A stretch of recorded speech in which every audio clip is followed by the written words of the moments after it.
내외 귀빈 여러분 안녕하십니까? 입장하고 계신 Ladies and gentlemen, I would like to make a brief housekeeping announcement to all of the participants who are joining us now. Soon we'll begin the 2020 DMZ International Forum on the Peace Economy opening ceremony and opening session. I'd like to ask all of our participants here today to please come inside and take your seats.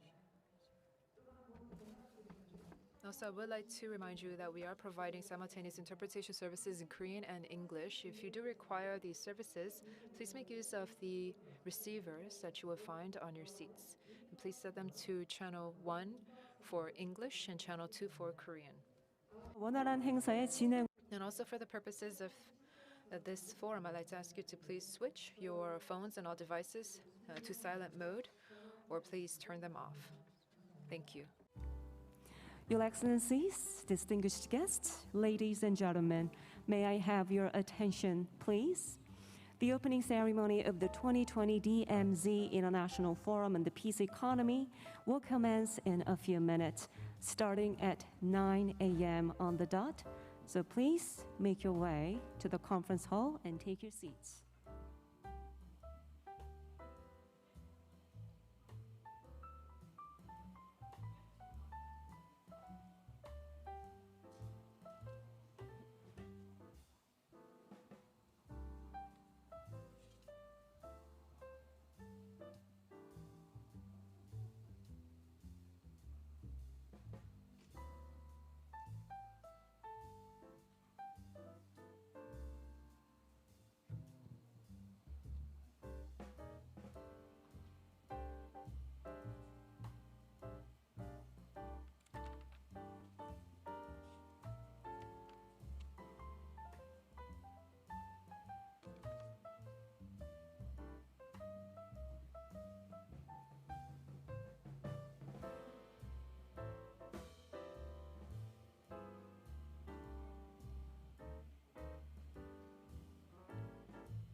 내외 귀빈 여러분 Distinguished guests, please allow me to give a few housekeeping announcements.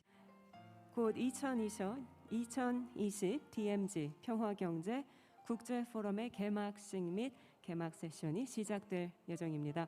장내에 계신 참가자 여러분께서는 이제 자리에 착석해 주시기 바랍니다.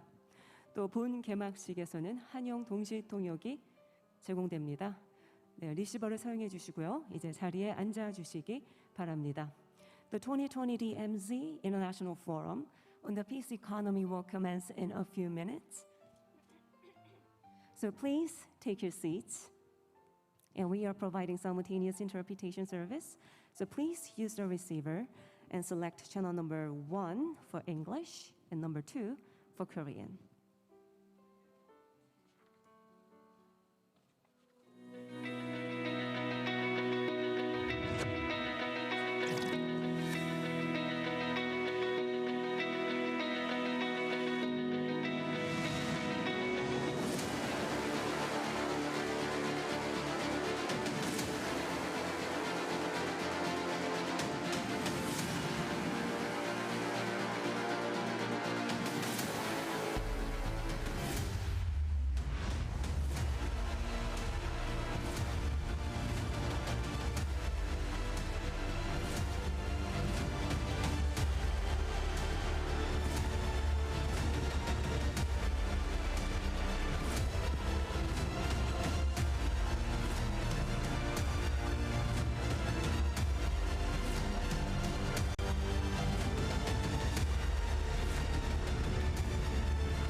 평화는 하루아침에 오지 않습니다.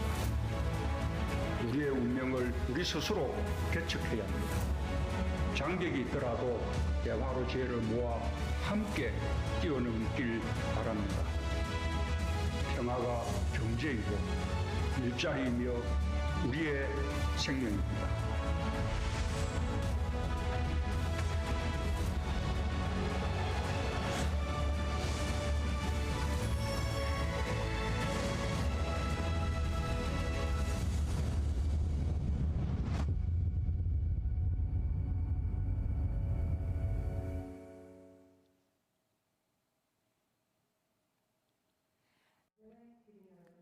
Good morning, good afternoon, and good evening, ladies and gentlemen. I'll be your MC for this opening ceremony. My name is Kim Hae-mi. I'd like to thank you all for attending the 2020 DMZ International Forum on the Peace Economy. I'd like to extend my warmest welcome to all of you. It is a pleasure for me to meet you here.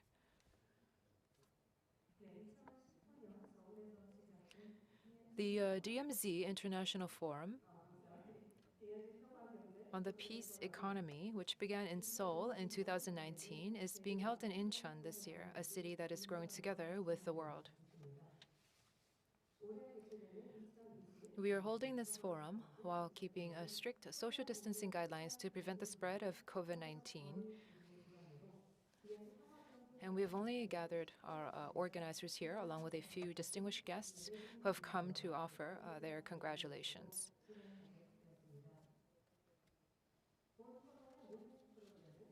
This forum is being broadcast on our official website and our YouTube channel. We also do have many online audiences and supporters who are joining us real time. Thank you to all the guests and participants who are joining us online, who have all taken time out of their busy schedules to be with us today.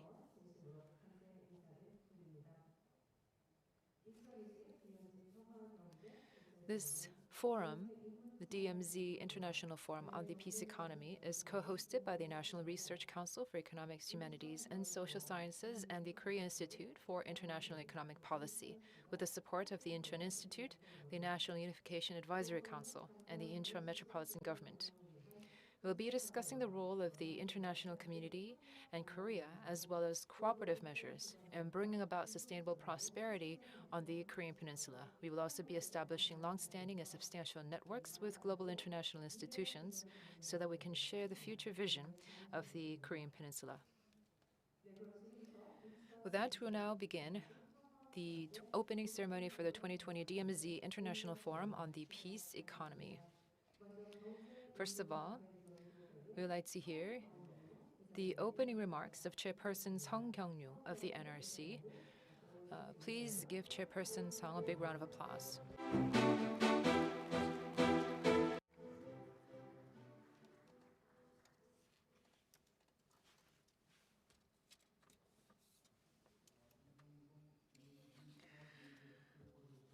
Greetings to all of you taking part in the 2020 DMZ International Forum on the Peace Economy. I'm the chairperson of the National Research Council for Economics, Humanities, and Social Studies, Sung Kyung-yu. I would like to welcome everyone to this meaningful event and express my sincerest appreciation.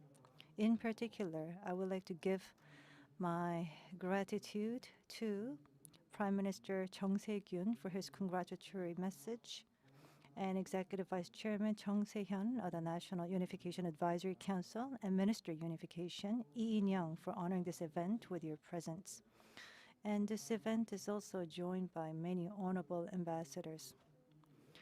Peter Lescui, Ambassador of Belgium, Juan Carlos Laiza Rosero, Honorable Ambassador of Colombia, and Honorable Bruno Figueroa Fischer, Mexican Ambassador. I would also like to thank Bang Nam-chun, the mayor of Incheon Metropolitan City, as well as Kim Hong-jong, president of Kiev, as well as Lee Yong-sik, president of the Incheon Institute, for your efforts. And also, following on from last year, this year's DMZ International Forum on the Peace Economy is honored to welcome again like-minded distinguished participants. Yukio Hatoyama, former Japanese Prime Minister, Andrei Bistritsky, Chairman of the Board of the Foundation for Valdai Discussion Club, Kathleen Stevens, President of the Korea Economic Institute of America, Steve Kilelea, founder of the Institute for Economics and Peace of Australia, and Yezel Toye, member of the Norwegian Nobel Committee, and Tanaka Hitoshi, chairperson of the Institute for International Strategy, and many global think tank directors and intellectuals from all around the world. Thank you very much for joining us today. In retrospect, in August of last year, when the first DMZ International Forum on the Peace Economy was held, all conditions were in our favor. It was after 3 inter-Korean summits and also 2 USDPRK summits. Moreover, to everyone's surprise, shortly after the G20 summit that was held in Osaka, Japan, President Trump visited the truce village of Panmunjom and had a historic summit with the leaders of the 2 Koreas in the DMZ. At that time, denuclearization of North Korea and the peace process on the Korean Peninsula were expected to cruise very smoothly. Since then, however, North Korea-U.S. relations and inter-Korean relations have been mired in a stalemate and disconnect, unable to make any progress at all in the throes of history. This is indeed truly deplorable. Ending the 70-year-long division of the Korean Peninsula and making peace together between the 2 Koreas and moving towards the path of uninhibited exchange and shared prosperity. The possibilities that were envisioned in much anticipation had to be put aside when the historic window of opportunity was closed, with the 2 Koreas entering a long period of hibernation again. Yet we should not be discouraged, but work to create new hopes. Whatever adversity may arise on the horizon, the South and the North must pursue dialogue and consensus towards a new future so that we can overcome this difficult period together. And I believe that such hope must begin with the efforts to build a peace economy in the DMZ.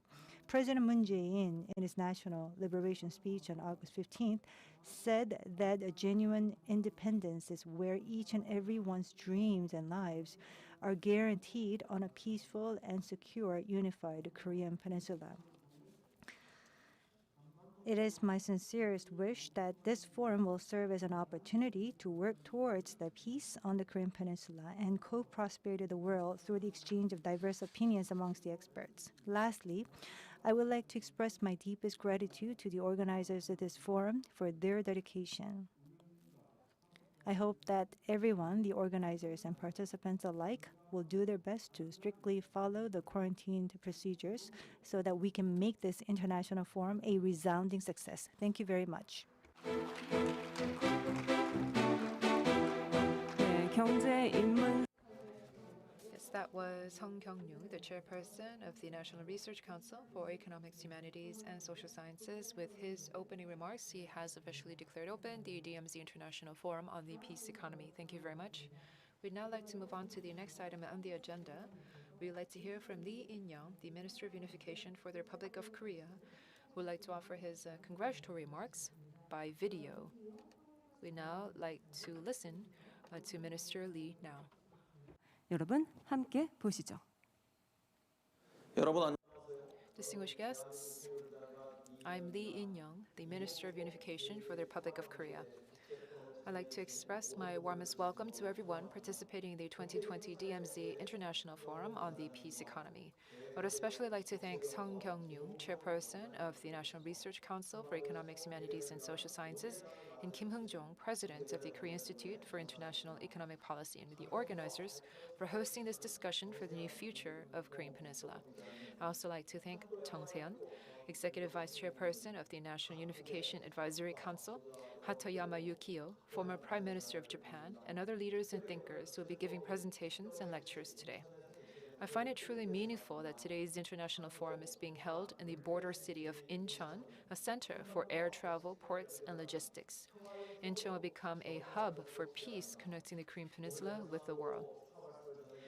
I would like to thank Park Nam-chun, Mayor of the Incheon Metropolitan City, who will be giving his congratulatory remarks by video, and everyone else joining us both online and offline. Distinguished guests, in 1945, the Korean Peninsula was divided immediately following our liberation. Even after the Cold War system was dismantled around the world, the peninsula remained divided, and this division continues to undermine the everyday lives of our people and our economic growth. The concept of peace economy will allow us to shed the old system of conflict and confrontation that reigned over the last 70 years and serve as a vision and strategy to open a new order based on peace, coexistence, and inclusiveness. The peace economy is not only the future for the two Koreas. When there is permanent peace on the Korean Peninsula, this inter-Korean reconciliation will allow us to facilitate peace for Northeast Asia as a whole. Through active inter-Korean economic exchange, the Korean Peninsula will become a bridge connecting the continent with the seas and the southern economy with the northern economy. When this last remaining Cold War frontier on Earth becomes a place of free exchange of people and goods, then regional connectivity will be further deepened and the road to mutual prosperity and peace for Northeast Asia and the world opened. However, it is not easy to establish a peace economy. And yet, even the grandest of journeys begins with one small step. The two Koreas must do what we can do for the moment, as if we are laying stepping stones for our future. First, we must begin by responding to global crises like COVID-19 and engage in realizable inter-Korean cooperation in the fields of disease control, health, and disaster response. We must restore dialogue channels as soon as we can, and when the conditions are met, promote the inter-Korean rail and road connectivity and modernization, as well as individual tourism initiatives that the two leaders agreed upon through the Panmunjom and Pyongyang joint declarations. The two Koreas must first build trust, then promote an even broader and more fundamental peace. We will work to solve the North Korean nuclear issue and be comprehensive in our approach towards peace by including discussions on the end-of-war declaration and peace agreement. I ask for the international community's firm solidarity and cooperation so that we can go beyond denuclearization and establish a peace order on the Korean Peninsula so that we can become one. The French Foreign Minister, Robert Schuman, is known as the father of the European Union. On May 9, 1950, he proposed the European Coal and Steel Community through his Schuman Plan. With that, he declared that world peace cannot be safeguarded without the making of creative efforts proportionate to the dangers which threaten it. He emphasized the values of peace and solidarity for a Europe torn by war and conflict. The European Coal and Steel Community later overcame the barriers of ideologies and borders to become the foundation of unity and prosperity that the EU is today. At this inflection point in the new politics surrounding the destiny of the Korean Peninsula, the two Koreas must also engage in dialogue and cooperation to go beyond our division and head towards peace and prosperity. Today, we'll be joined by experts in the fields of peace, security, and economy, so I hope that there will be many constructive discussions on policy measures to head towards peace and prosperity. It is unfortunate that the DMZ tours had to be canceled because of COVID-19. Next year, I hope that COVID-19 will come to an end and that we will have some progress towards peace so that everyone here today can have the opportunity to visit Panmunjom, the peace trails, and the other sites for peace at the DMZ. Congratulations to all of you once again, and I wish you all good health and good fortune. Thank you. 네, Thank you very much. That was Unification Minister Lee In-young. Thank you very much for your warm message. I believe that the International Forum 2020 is going to become a more constructive forum for all. Now we're going to invite Mayor Park Nam-chun of Incheon Metropolitan City for his video message.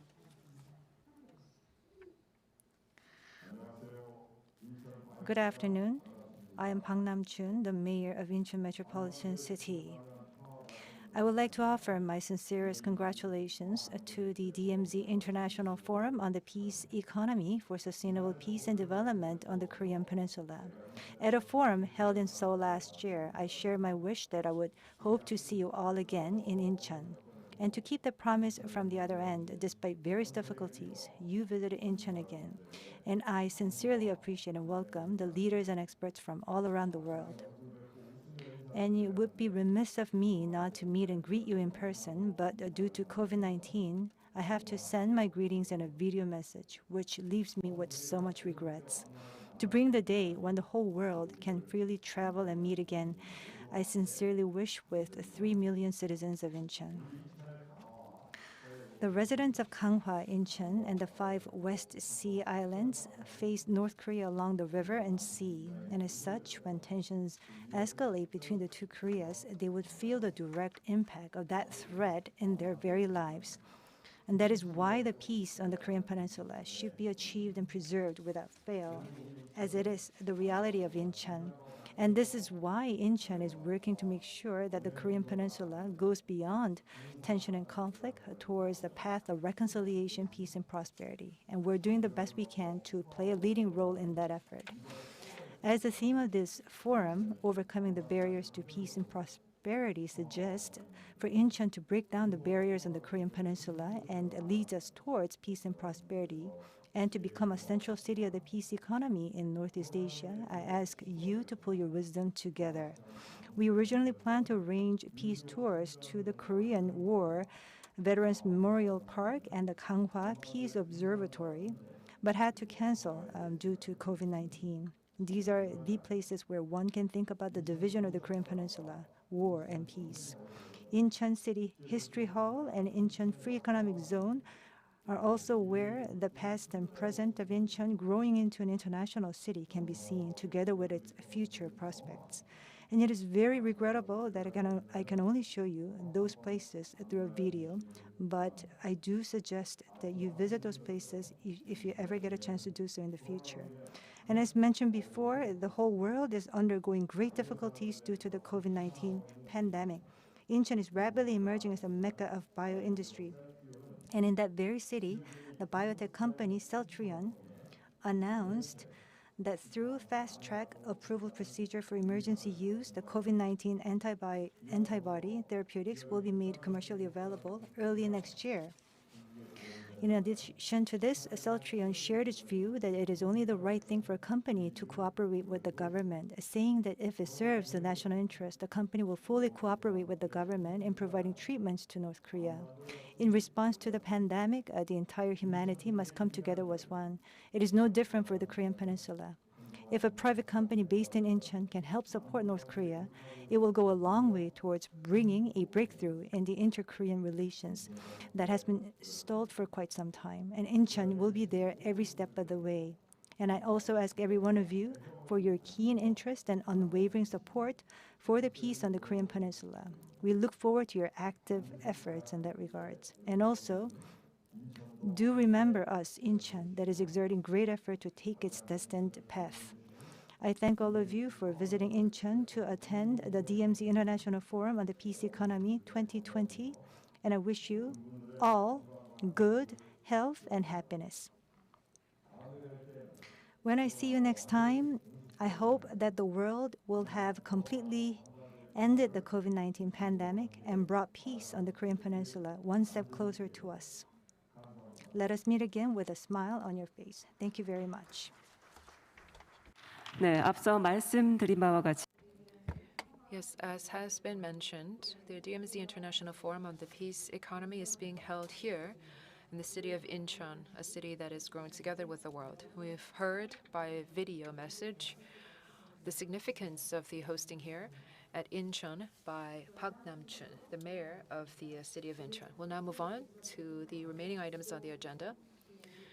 We do have many distinguished guests who have taken time out of their busy schedules to come to this DMZ International Forum to extend their congratulations to all of us.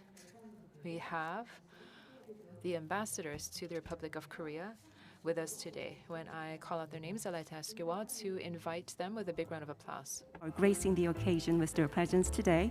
So when I call your name, please rise and greet the audience briefly. First of all, we are joined by His Excellency Peter Lescuyer, the Belgian ambassador to the Republic of Korea. 피터 레스쿠이의 주한 벨기에 대사님. Ambassador Peter Lescuyer of the Embassy of Belgium. by His Excellency Juan Carlos Kaiser Rosero, Ambassador of the Republic of Colombia to the Republic of Korea. Ambassador Juan Carlos Kaiser Rosero of the Embassy of Colombia has joined us today. Bruno Figueroa, Ambassador Bruno Figueroa Fischer of the Embassy of Mexico will be joining us online, and we now like to turn briefly to hear from the Ambassador of Mexico. Bruno Figueroa will give us a short speech. He's the Mexican ambassador to the Republic of Korea. 안녕하세요. I congratulate the President of the National Research Council for Economics, Humanities and Social Science, Song Kyung-ryung, and the President of the Korea Institute for International Economic Policy, KIEP, Kim Hyung-chong, for convening this very meaningful event. My appreciation to the Minister of Unification, Lee In-young, the Mayor of Incheon Metropolitan City, Park Nam-chun, and my colleagues from the diplomatic corps for their insightful words. I salute all the other distinguished personalities participating here today. 2.5 years after the first Moon Kim Inter-Korean Summit, the DMZ International Forum on the Peace Economy is more timely than ever. Peace and prosperity certainly hold a virtuous relationship. Therefore, the Korean Peninsula should keep striving for attaining both simultaneously. The Mexican national hero Benito Juárez stated once that as the son of the people, I could never forget that my only goal must always be their greatest prosperity. After more than 150 years, the words of this former president of Mexico resonate loudly in South Korea, a society that has become an example of liberty and prosperity to the world. The challenge, however, remains how to achieve peace and a greater economic prosperity in the Korean Peninsula. There is no straightforward answer. This forum is a great opportunity to discuss the current opportunities that come for new international developments, such as the election of a new president of the United States, but naturally based on the previous accomplishments. First-class experts will give thoughtful lectures and participate in relevant discussions. The Mexican government has been a relentless promoter of international peace and security. It launched the first denuclearized free zone in the world in 1967. As ambassador to Korea, in almost 4 years, I have witnessed the exceptional endeavors of the South Korean government towards peace in the region. We support the Korean government's vision of a new Korean Peninsula regime and peace-driven economy. I make vows for a great success of this year's forum. Thank you very much. 감사합니다.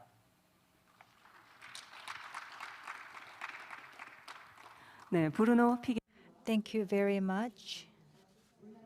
Bruno Figueroa Fischer, Honorable Ambassador Mexico, thank you very much for your inspiring speech. And this concludes the opening ceremony, and we're going to begin the opening session right after this. Due to the COVID-19, especially considering various difficulties, overseas participants are now joining the forum online. This session will focus on the theme of overcoming the barriers towards peace and prosperity. We'll be looking at international development and circumstances that are quite different from that of last year. We'll also look at various barriers that are there due to the confusions that has been created by COVID-19, and we'll try to find a path forward to achieve a peace and a prosperity. The co-host of this forum, the President Kim Hyung-jong of KIEP, will moderate the session.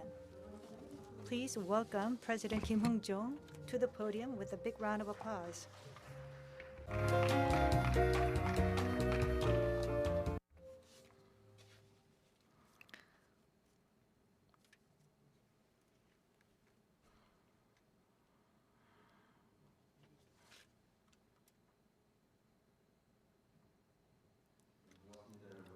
I'm very pleased to meet you. Good morning. I'm the moderator for the opening session. I'm president of the Korea Institute for International Economic Policy, KIEP president.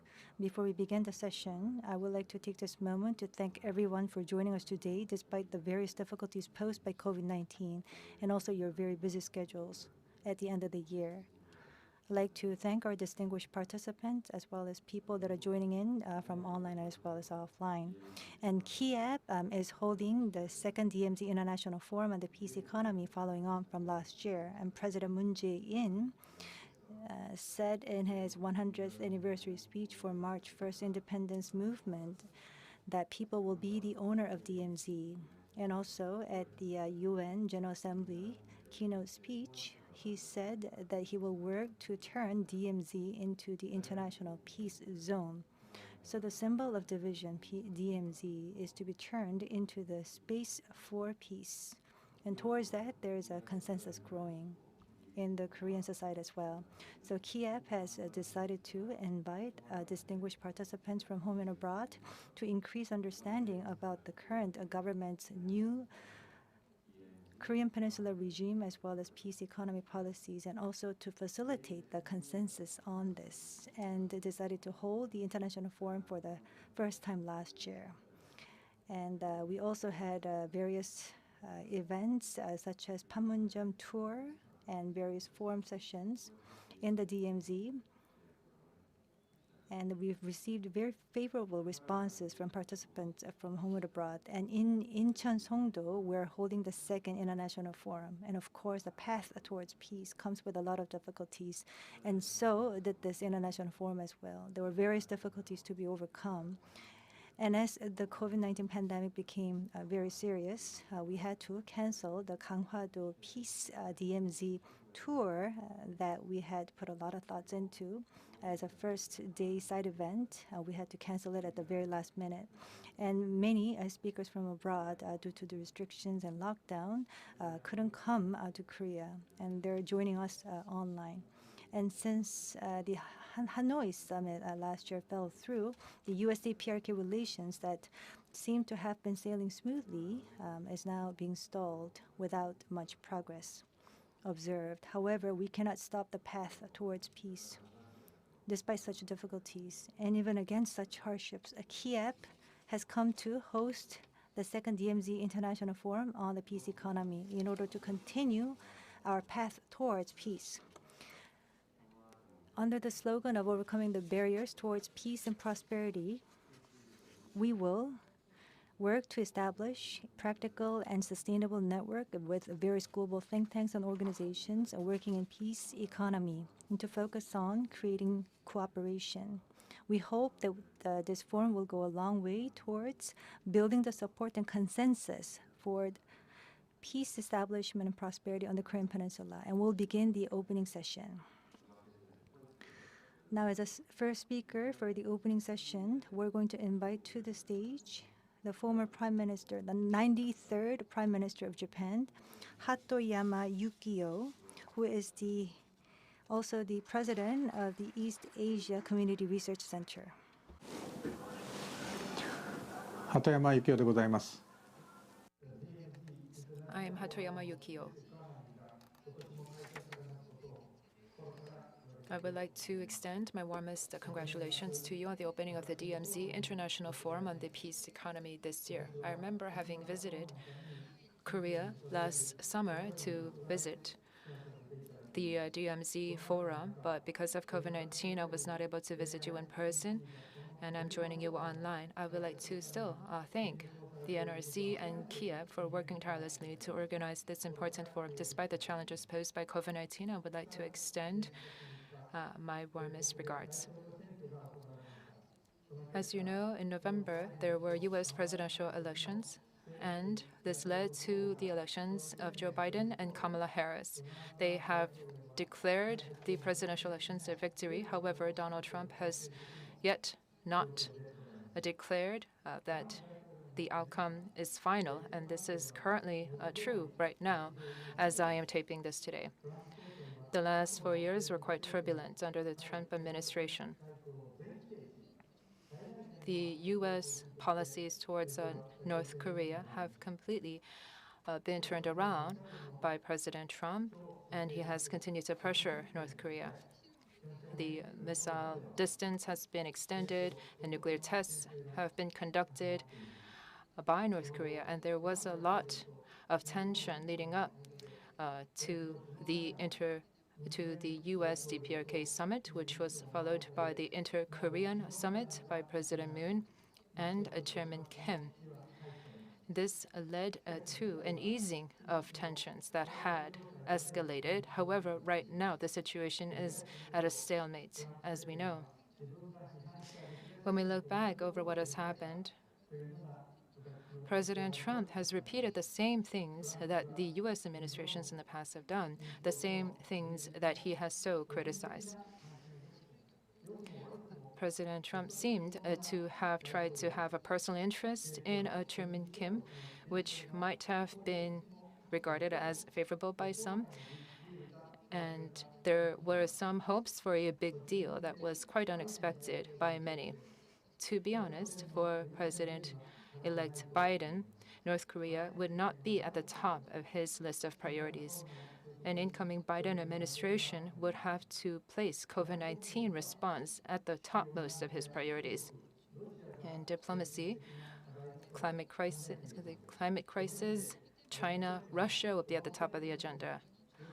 The president-elect Biden will maintain the status quo and try to go the path of deterrence, which is similar to what President Obama did. However, what North Korea thinks is a different matter. Would the DPRK repeat its past patterns of activities? Would it engage in provocation to try to get the interests of the U.S.? That possibility is still quite there. Hydrogen bomb tests or the extension of a missile range or missile tests would alert the attention of the Biden administration, even if North Korea is not high on the agenda. And the U.S.-China conflict might be seen by the DPRK as something that would work in their favor. In the first part of the Trump administration, DPRK said that if they believe that if they can continue to conduct missile tests right now, if this is not going to come at the expense of pressuring China, then they might not be able to get what they wanted. CVID is something that is most desirable, and that is what everyone would agree. However, CVID cannot be had at the expense of just pressuring the country involved. Furthermore, unless the U.S. government tries to engage in cooperation, then we might be able to see the same tensions that we've seen in the past. What will Biden do?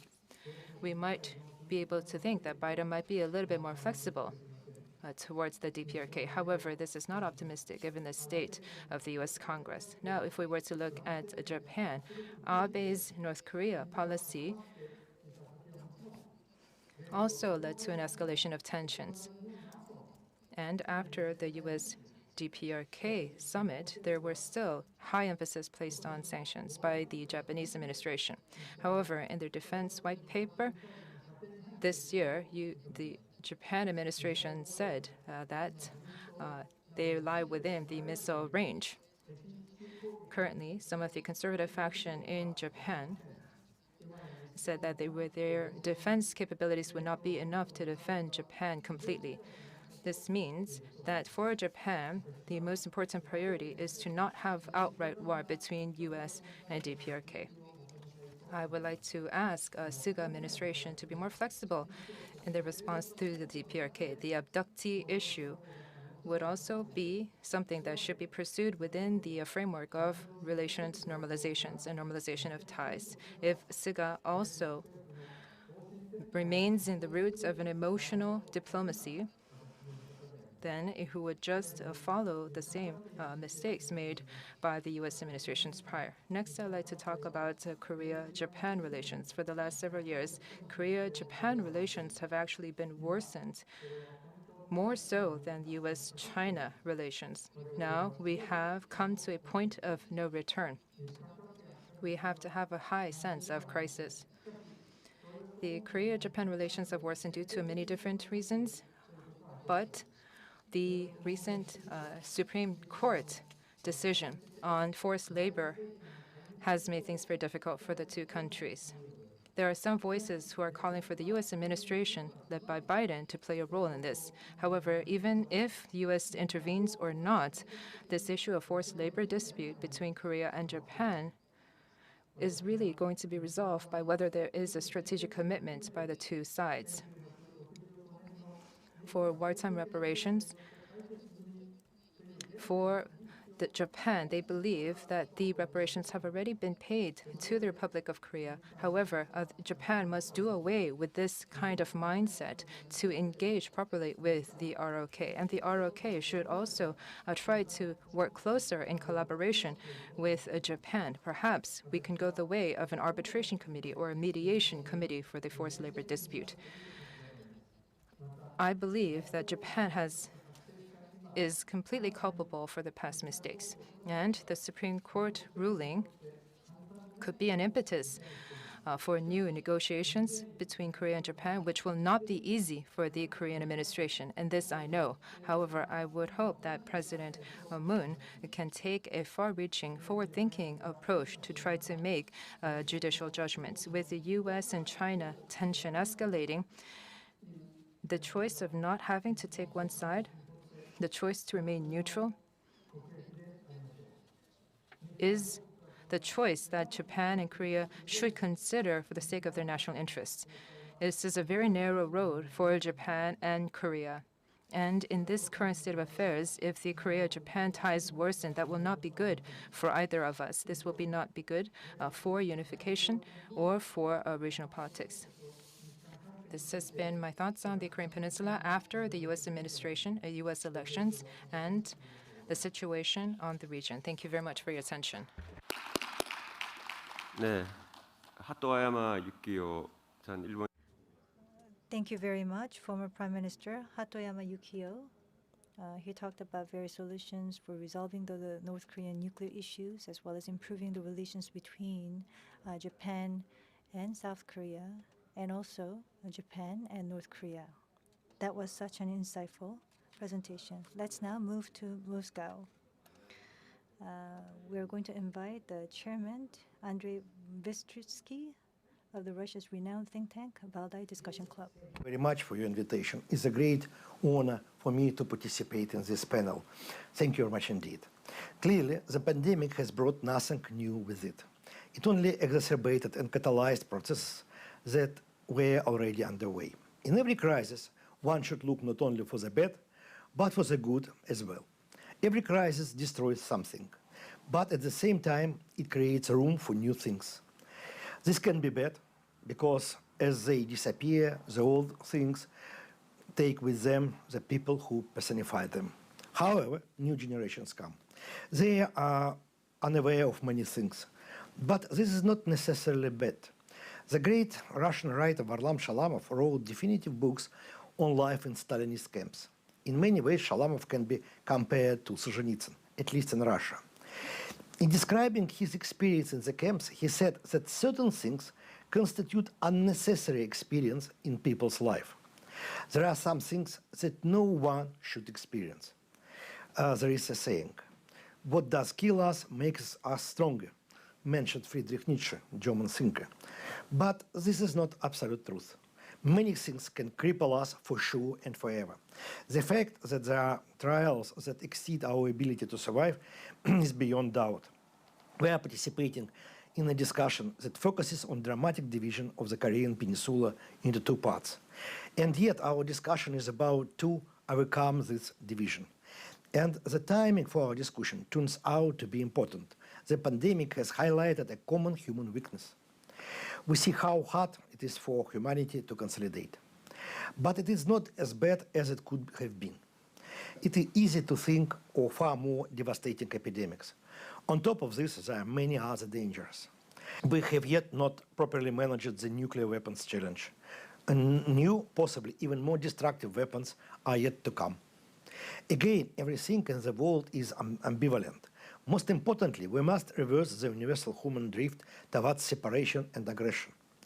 I find it hard to accurately predict how the situation on the Korean Peninsula will turn out.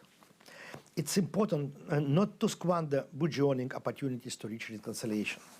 Strictly speaking, the current global crisis in worldwide human interaction may provide hope for future global success in coordinated peaceful coexistence. It's a challenge. We're living in a time of separation. Nations' internal problems are shaping their foreign policies.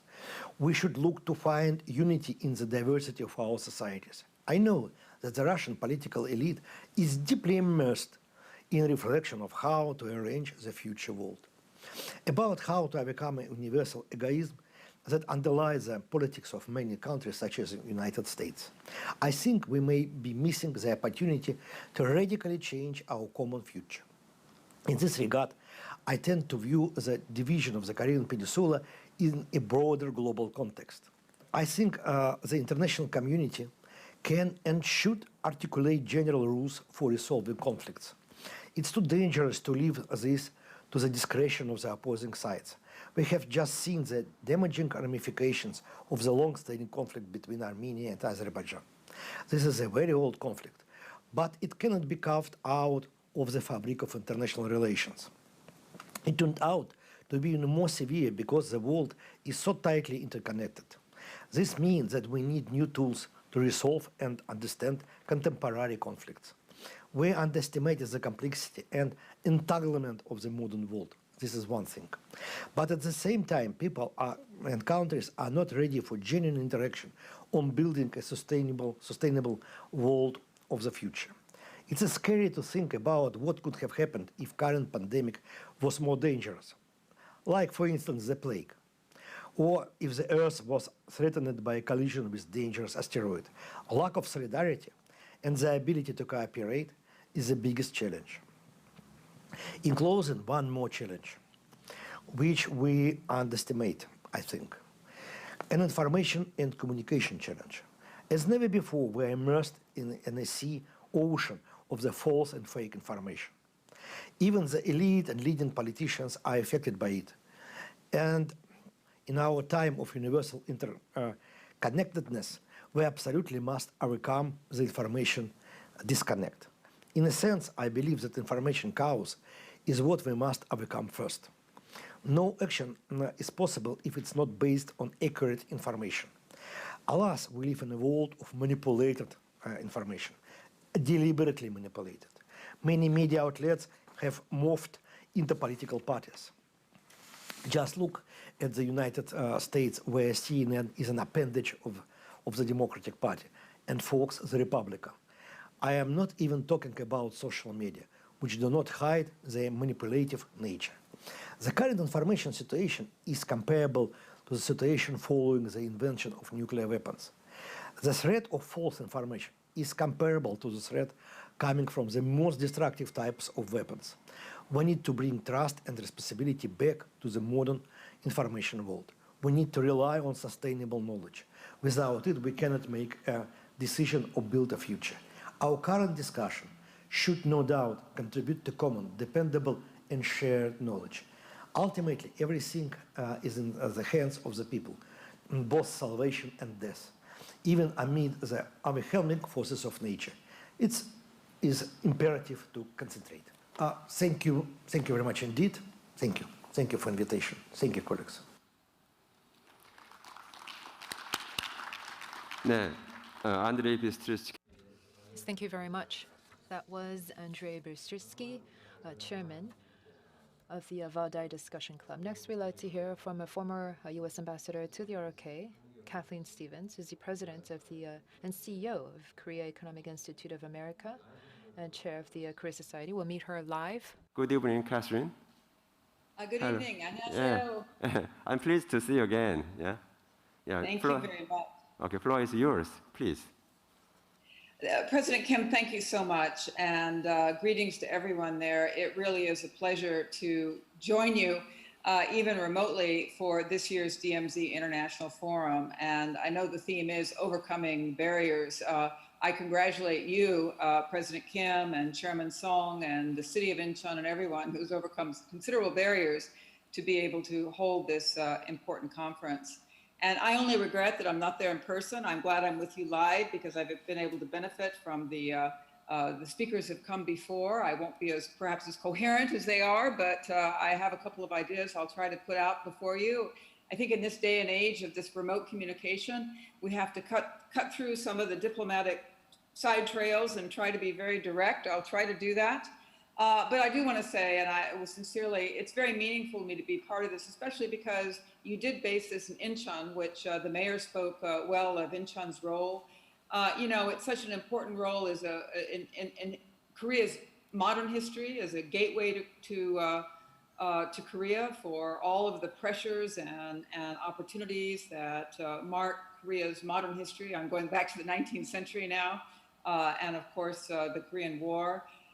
So I think it is a really important place to be at least psychologically located while we think about the themes before us tonight.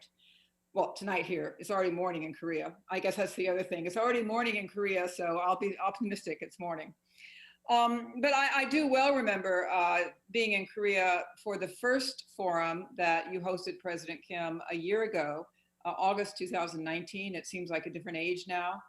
And, you know, I mean, earlier it was said that things looked pretty good then. Honestly, I remember that we were already pretty concerned that progress had been stubbornly difficult in 2019 after all the hope and promise of 2018. But I don't think we felt disheartened then. And I don't feel disheartened now either. And I think, but our gathering last year really did underscore the importance of international partnership, of international participation, of economic engagement, and of building trust and greater knowledge and understanding through communication and dialogue. And, you know, now a year later with everything that's happened, I think we all realize even more keenly how essential all those elements are.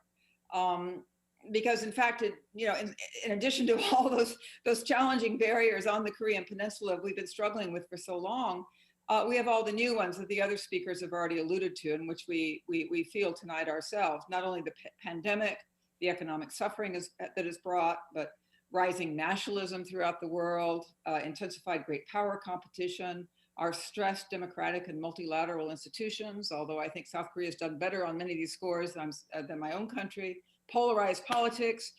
And I mention all this because I think this does create some of the context in which we have to think about these issues that we're grappling with today, of what that means for the Korean Peninsula, the regional and economic environment. But perhaps because I am sitting here in Washington, D.C., I should maybe add to the Prime Minister's insightful comments by saying, from a very personal level, I mean, how I see the U.S. right now. As you're well aware, we're going through our political transition. I think you're probably also well aware that the United States remains in the midst of multiple crises. And I have to say, as someone who's old enough to remember the 1960s anyway, the most severe set of crises of my lifetime, the global health crisis, the political crisis, the economic, and if you like, our own history issues.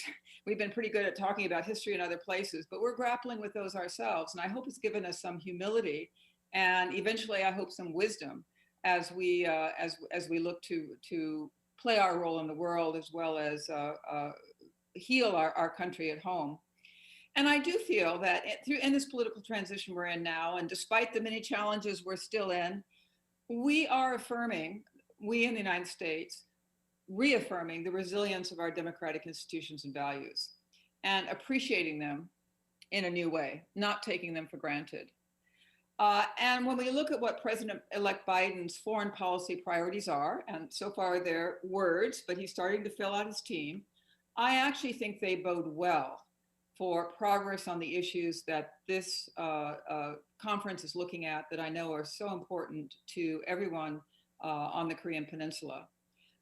President-elect Biden has emphasized the importance of strengthening our alliances, and underlying that is listening to others, finding a common way forward.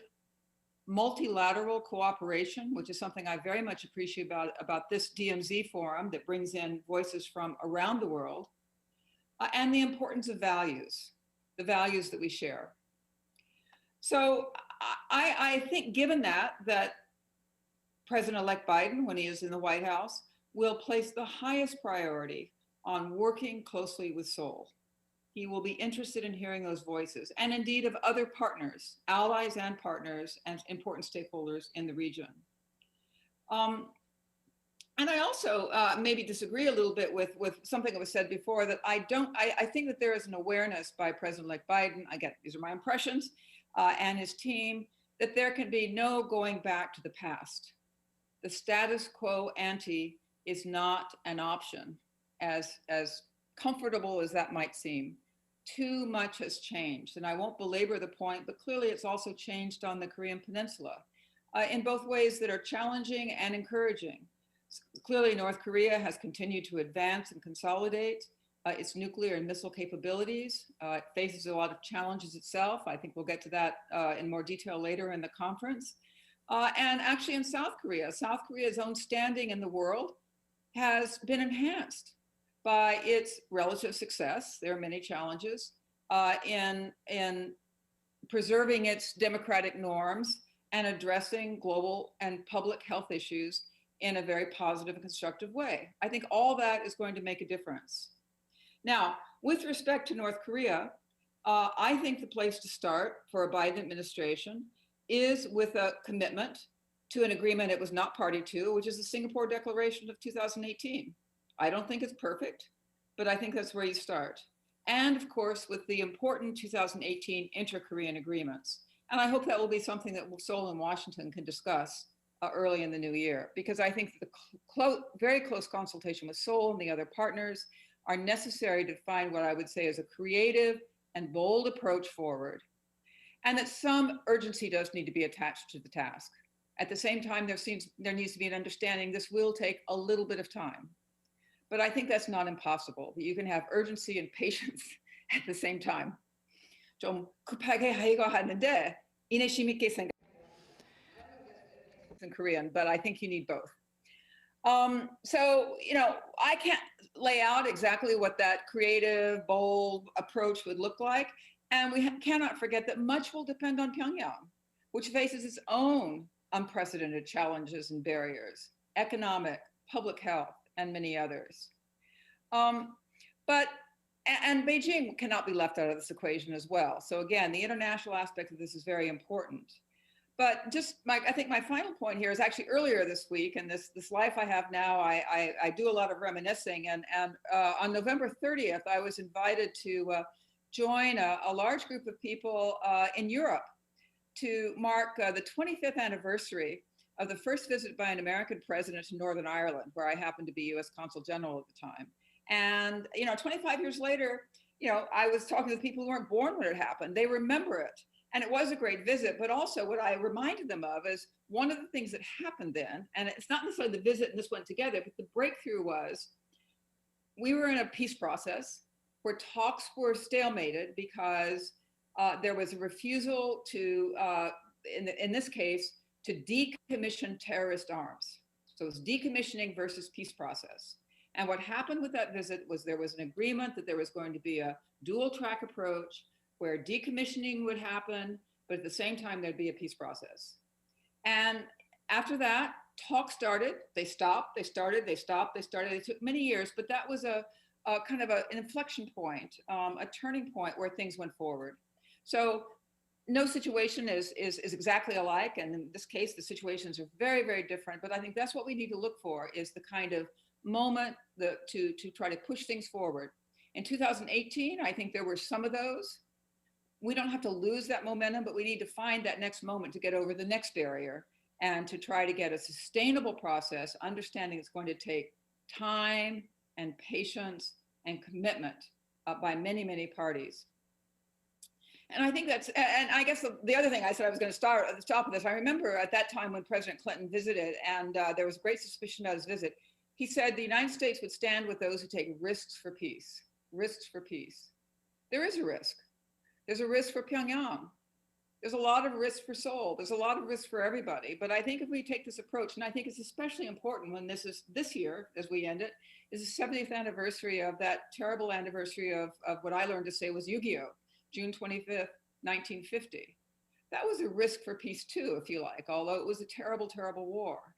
And I think what is incumbent on us in this forum now, and 70 years after that, is to think, how do we take risks for peace now to complete the unfinished business of that war and that division, the unfinished business on the Korean Peninsula, by taking together prudent but bold risks for peace. So thank you very much. I really look forward to what this forum was going to produce in terms of that kind of catalyst, and I hope we will be partners in this going forward. Thank you. Thank you very much, Steve, Catherine. We are so keen now to hear many voices, opinions from the DC in the Biden administration. Please keep staying with us, and thank you for joining us today. 감사합니다. And 다음은 Yes, thank you very much. Let's now turn our lens to Australia, who is the founder of the Institute for Economics and Peace of Australia, Dr. Steve Kililea. Please welcome Dr. Kililea with a big round of applause. Thank you. It's very good to be here and speaking to you from sunny Australia. It's a little bit like being on another planet, or maybe in another age. Yesterday, Australia only had one new case of COVID-19. The major states in New South Wales have now been going for weeks without a case. And so in some ways, it's like sitting on another planet. But what I've come here to talk to you today about is a concept which I believe is transformational, and that's called positive peace. Positive peace is the attitudes, institutions, and structures which create and sustain peaceful societies. But what's more important is we start to look at positive peace, we find that it's statistically associated with many, many other things which we think are important. So there are things like higher per capita income, better GDP growth, societies which are more inclusive, ones which perform better on measures of well-being and happiness, and also perform better on measures of ecological success. So therefore, in many ways, you can describe positive peace as creating an optimal environment for human potential to flourish. And that, I believe, is a transformational concept, because it's a way of being able to put peace at the centre of human development. And I think in this age, that's exceptionally important. So how the Institute for Economics and Peace did we arrive at positive peace? So we produced the Global Peace Index, which is the world's leading measure of global peacefulness. We've compiled 25,000 to 50,000 different data sets down here, which we use in different sort of shapes and form. But we use 25,000 different data sets and we used statistical analysis to work out what are the factors most closely associated with highly peaceful societies. And that's what's called positive peace. And so then we used further mathematical modelling to be able to cluster them into different groups. We came up with an architecture which consists of 8 different pieces. And so there are things like, none of these will be counterintuitive to anyone in the audience. You'll all identify with them. But what's really important is they operate as a system. You can't think of them causally. One doesn't lead to another. They all interact together and work through systems so that you've got mutual feedback loops, one reinforcing another or one actually breaking another down. But there are 8 different factors, and they are well-functioning government, strong business environment, equitable distribution of resources, low levels of corruption, acceptance of the rights of others, free flow of information, high levels of capital. Now, as we start to come back and look at this further, what we find is they're also associated with a lot of economic values as well. So we look at the cost of violence to the global economy. Last year it cost $12.5 trillion, or 10.4% of global GDP. And that number is actually much higher because we can only count what we can count. The real number is probably 50% higher. Now, as we start to drill down further and now start to look at the economic factors associated with peace. So we took the top half of the countries with the highest measures of positive peace, compare them to the bottom half, and went back 60 years.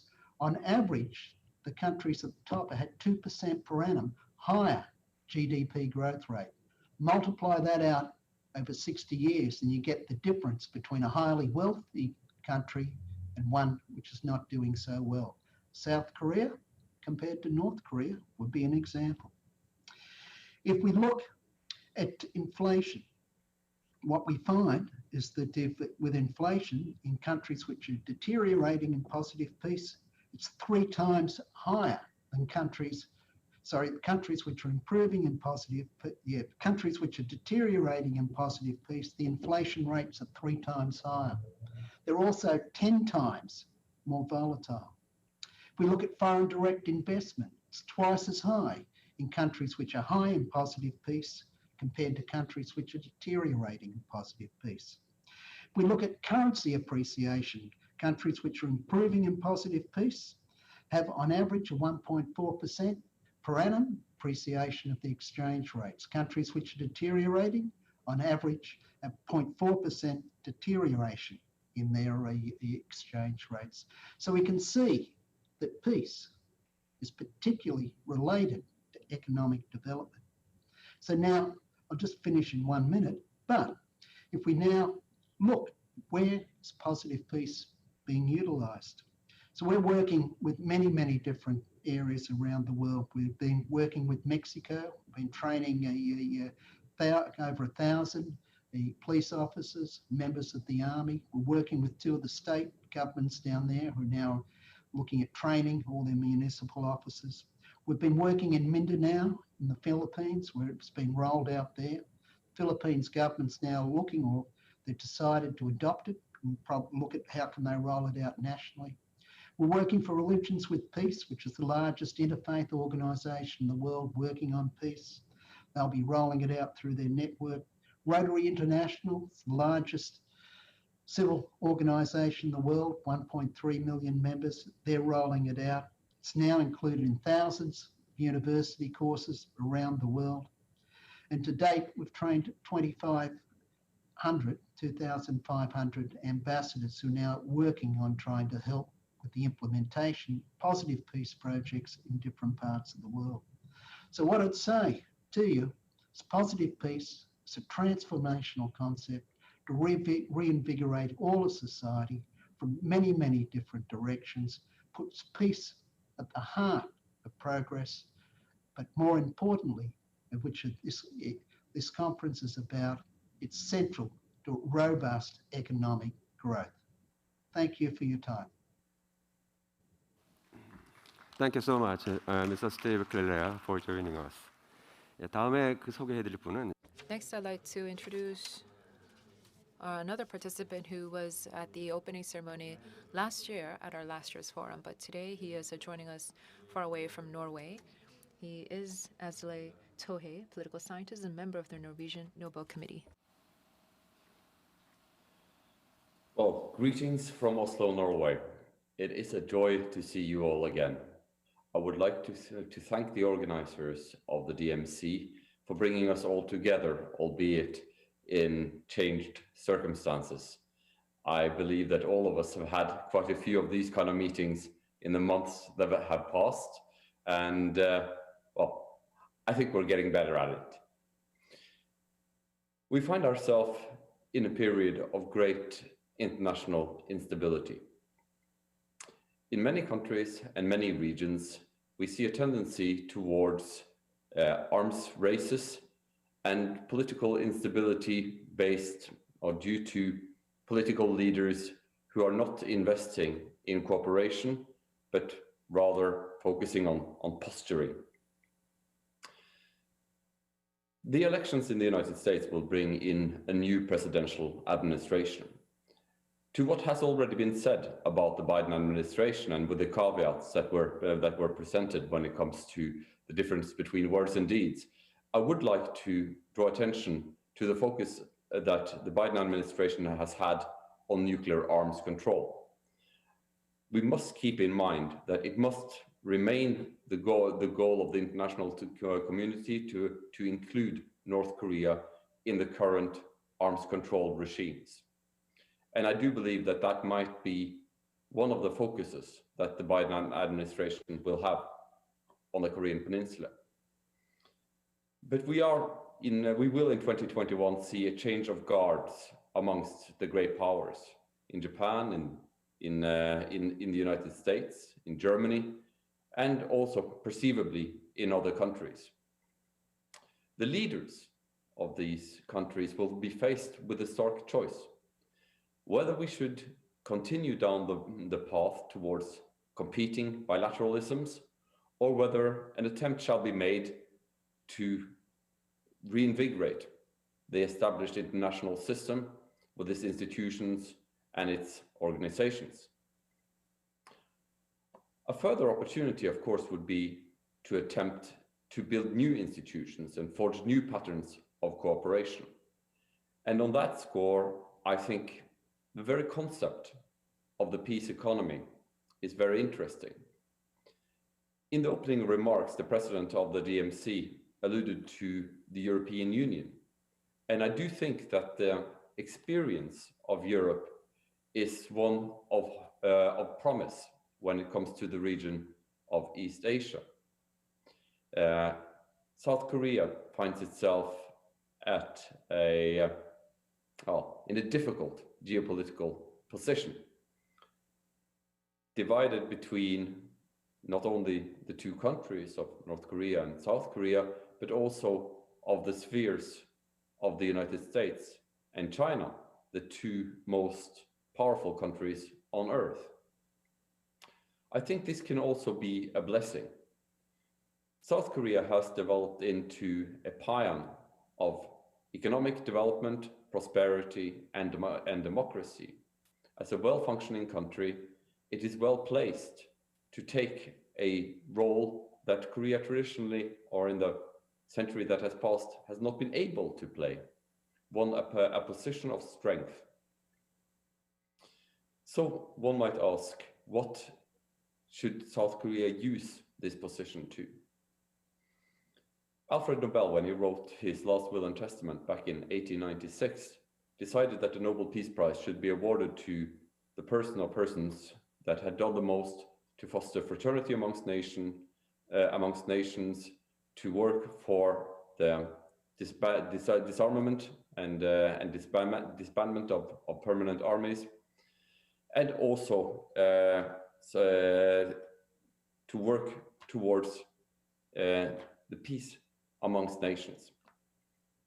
And I think when we look at these three priorities, this hope towards peace, cooperation, and fraternity, I think South Korea can play a role in reminding the great powers that the world is made up of a great many more states, and that these states' interests count and that they matter, not least when other countries cooperate on a multilateral level.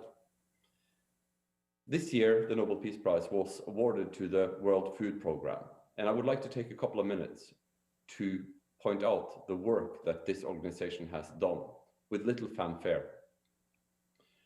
Around the world, there are crises, and these crises often lead to starvation and to need and want amongst the civilian population afflicted by conflict. The World Food Programme has been the organization that very frequently has provided the framework for other NGOs to engage themselves and to help alleviate suffering. When the COVID crisis struck the World Food Programme quickly assembled a team to isolate and to identify the populations that were most likely to suffer due to conflict, but also to the new trade and cooperation patterns that has followed with the crisis. Countless of lives have been saved due to the intervention of the World Food Programme and to provide this most basic staple, food, so necessary for our survival. I think the case of the World Food Programme should give us heart. It reminds us that despite differences amongst great powers and amongst nation states over a great many issues, there are still matters that we all agree on. And I think that the focus of the peace economy and the focus of the DMC is very close to one of those issues that a great many countries would be willing to rally around. And I do believe that South Korea and North Korea can serve as an example, not only to the world on how to create a peace economy and to bury differences and to cooperate, but also to be a place where the United States and China can come to an understanding and hopefully choose the multilateral path towards the future. Because I do fear that if we continue down the path that we have seen in the past couple of years, we will find ourselves in an even more bleak situation next year than we do this year. Thank you so much. 네, 감사합니다. Thank you very much. Yojo Toe. Next, we're going to invite Chairman Tanaka Hitoshi from the Institute for International Strategy, Japan Research Institute. Thank you very much. I do appreciate this opportunity, although I wish I were with you in Korea, but I'm speaking from my office in front of my favorite picture. So let me discuss about a few issues. As a former diplomat, I shall be very brief and pragmatic. I am discussing on three subjects.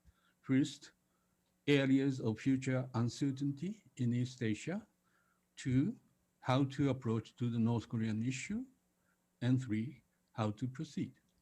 First, areas of future uncertainty. There are three sources of instability in East Asia. First, many mentioned about the intensification of US-China strategic rivalry. Second, denuclearizing North Korea question. The third, the deterioration of Japan-ROK relations. On the first subject of the intensification of US-China strategic rivalry, the very question is, will the situation change under the new US president? And if so, in what way? I do think there won't be much change in relation to the intensifying US-China strategic rivalry, because this is not an ad hoc issue. This is a systematic issue due to two major fundamental factors. First, China is growing very rapidly. Next year, China would reach to the size of about 75% of the United States. And again, Chairman Xi Jinping talks about China dream, which is interpreted that China will surpass United States as a total strength of power by 2050. The second fundamental issue is a question of their governance system. It appears to me that there is going to be, and there has been, the strengthening of Chinese one-party communist rule. Therefore, as long as those two fundamental issues remain, there will be further intensifying the rivalries between United States and China. But under new president, there may be different approaches, different from President Trump. I think President Biden will place more emphasis on international cooperation, international sort of pressurizing on China, not unilaterally, but more international cooperation would be emphasized. Second, the nuclearization of North Korea issue. The question is who takes first move? Who takes first step? Whether, I mean, it's very clear in my mind that there would have to be the dialogue between the United States and North Korea. But would it be United States who take first step? Probably not. I would very much hope that North Korea will make first step for the future dialogue with the United States. The third, the question is the deterioration of Japan-ROK relations. Will there be any improvement under the new Japanese Prime Minister? What is lacking here is the trust relationship. What is more important is to create trust relationship at the summit level. There is a very strong positive friendship among the people concerned between Japan and Korea. But yet at the summit level, there has been the lack of trust. I would hope that the summit meeting will take place sometime soon so that we could create the trust relationship between the two, the Prime Minister and President. The second issue, how to approach the North Korean issue.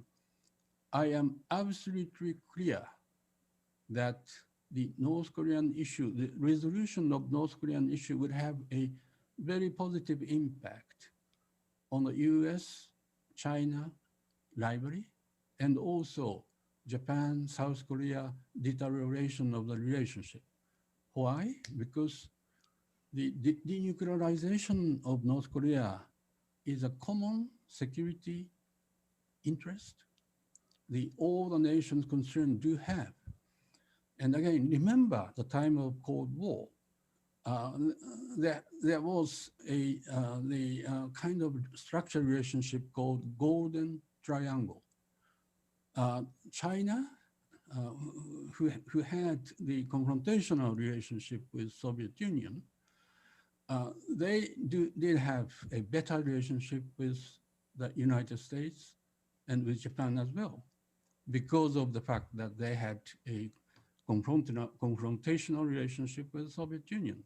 Therefore, what I'm talking about is if there were to be a common security interest among the countries concerned, the bilateral relationship would get better. And clearly in this case, North Korea denuclearization is a common interest for all in the region. Therefore, I think we should tackle the question of North Korean nuclear issue from this angle. This sort of resolution, the process to resolving the issue will help the bilateral relation between the United States and China, between Japan and South Korea. The third, let me talk about how to proceed in a pragmatic way. As I said, there would have to be bilaterals initiated by either of the two nations, United States or North Korea, but at the same time, we should establish three bilateral dialogue format, the North-South, US, North Korea, and Japan, North Korea. I negotiated with North Korea for about one whole year, about 20 years ago. And I have an absolute conviction that any dialogue needs to be sanctioned by the top.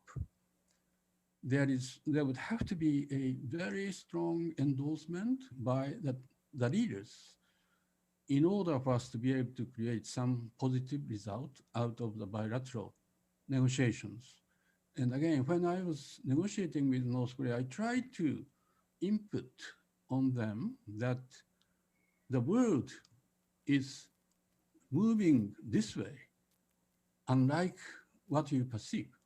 So most of my negotiation is a kind of socialization of North Korea. It is extremely important for us, for South Korea, for Japan, and for the United States to make sure that North Korea understands what is taking place outside North Korea. For that very purpose, the bilateral contact would be highly recommended. But this bilateral context needs to be expanding to the trilateral way. The trilateral between Japan, South Korea, and China, trilateral between Japan, United States, and South Korea as well. So by having two set of trilateral meeting, we would have better understanding of what will be taking place in the region. And this sort of trilateral setup needs to be expanded to six-party talks. Six-party talks, not just for the sake of resolution of North Korean nuclear issue, but for the sake of future confidence building mechanism, because we need those 6 countries who do have the real security interest in the region. Without them, we will not be able to have a stable sort of region at the end of the day. I think I should stop here. Thanks very much. 네, 타나카 히토시 이사장님 말씀. Thank you very much, Mr. Tanaka Hitoshi. Next, we would like to hear from the Director of the National Institute of International Strategy, the Chinese Academy of Social Sciences, Li Xiangyang.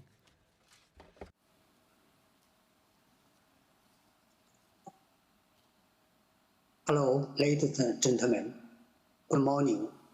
I'm honored to be invited by CAP to attend DMZ International Forum on Peace Economy. Due to the limitations of COVID-19 outbreak, I can only communicate with you on internet.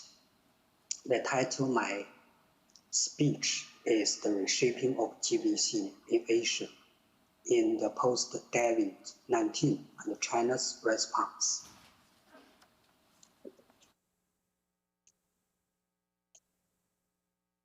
As you know, recently, due to the impact of technological progress such as AI, digital technology, robots, and so on, the incentive for TNC to take advantage of labor costs have been reduced, and the GVC has shown a phenomenon of curtailment.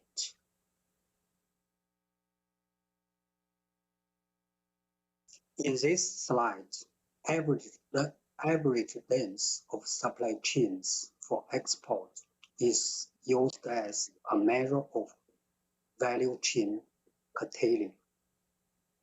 As we see, in most industries, this indicator is declining. The impact of COVID-19 and coupling not only further exacerbates this trend, and more importantly, GVC in Asia is likely to show a trend of designification, include China.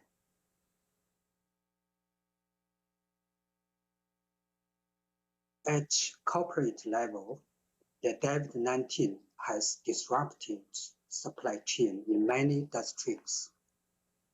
In post-COVID-19, the standard TNC is likely to shift from efficiency first to resilience first. In other words, in order to ensure the safety of supply chain, efficiency were sacrificed. This is important change.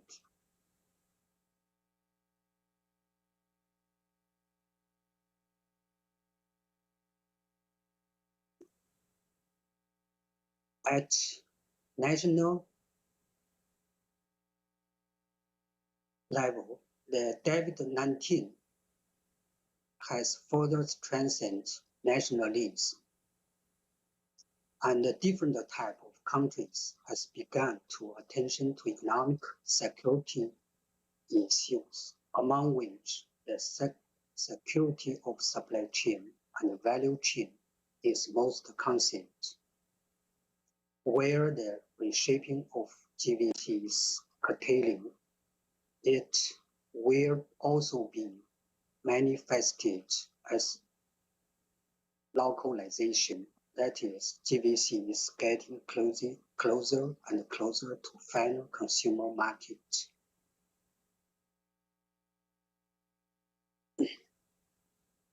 The outcome of US election is uncertain.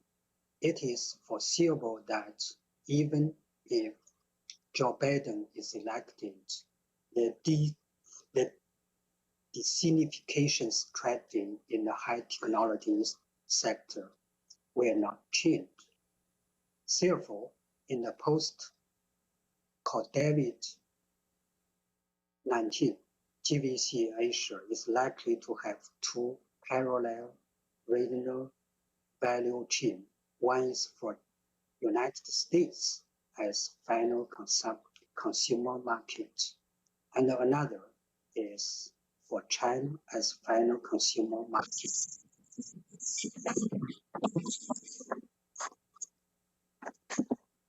This chain helps to explain the recent shift in China's economic strategy.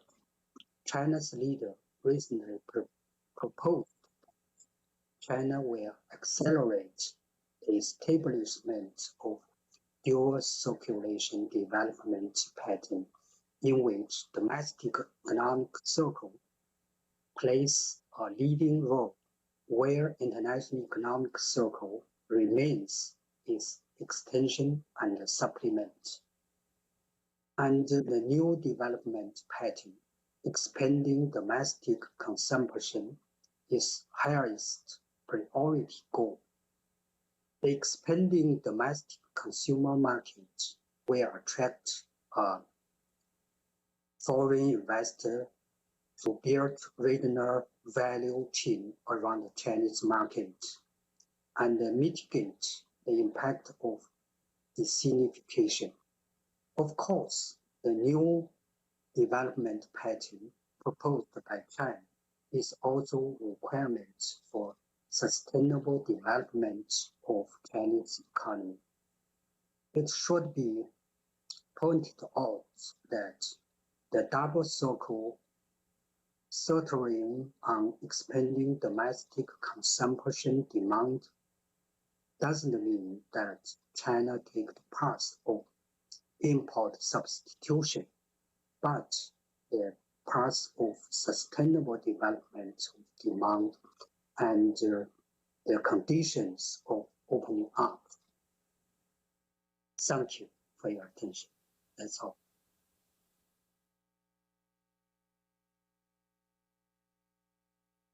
네, 고맙습니다. 리샹양. Thank you very much.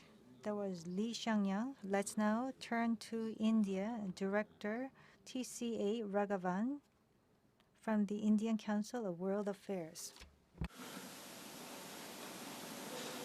Your Excellencies, ladies and gentlemen, dear friends, greetings from India and from New Delhi. I would like to thank the organizers for inviting me to speak on this very important meeting.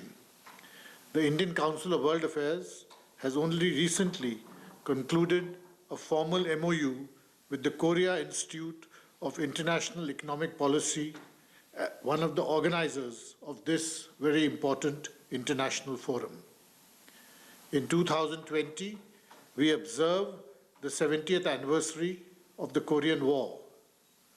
Therefore, this year's DMZ International Forum has special meaning.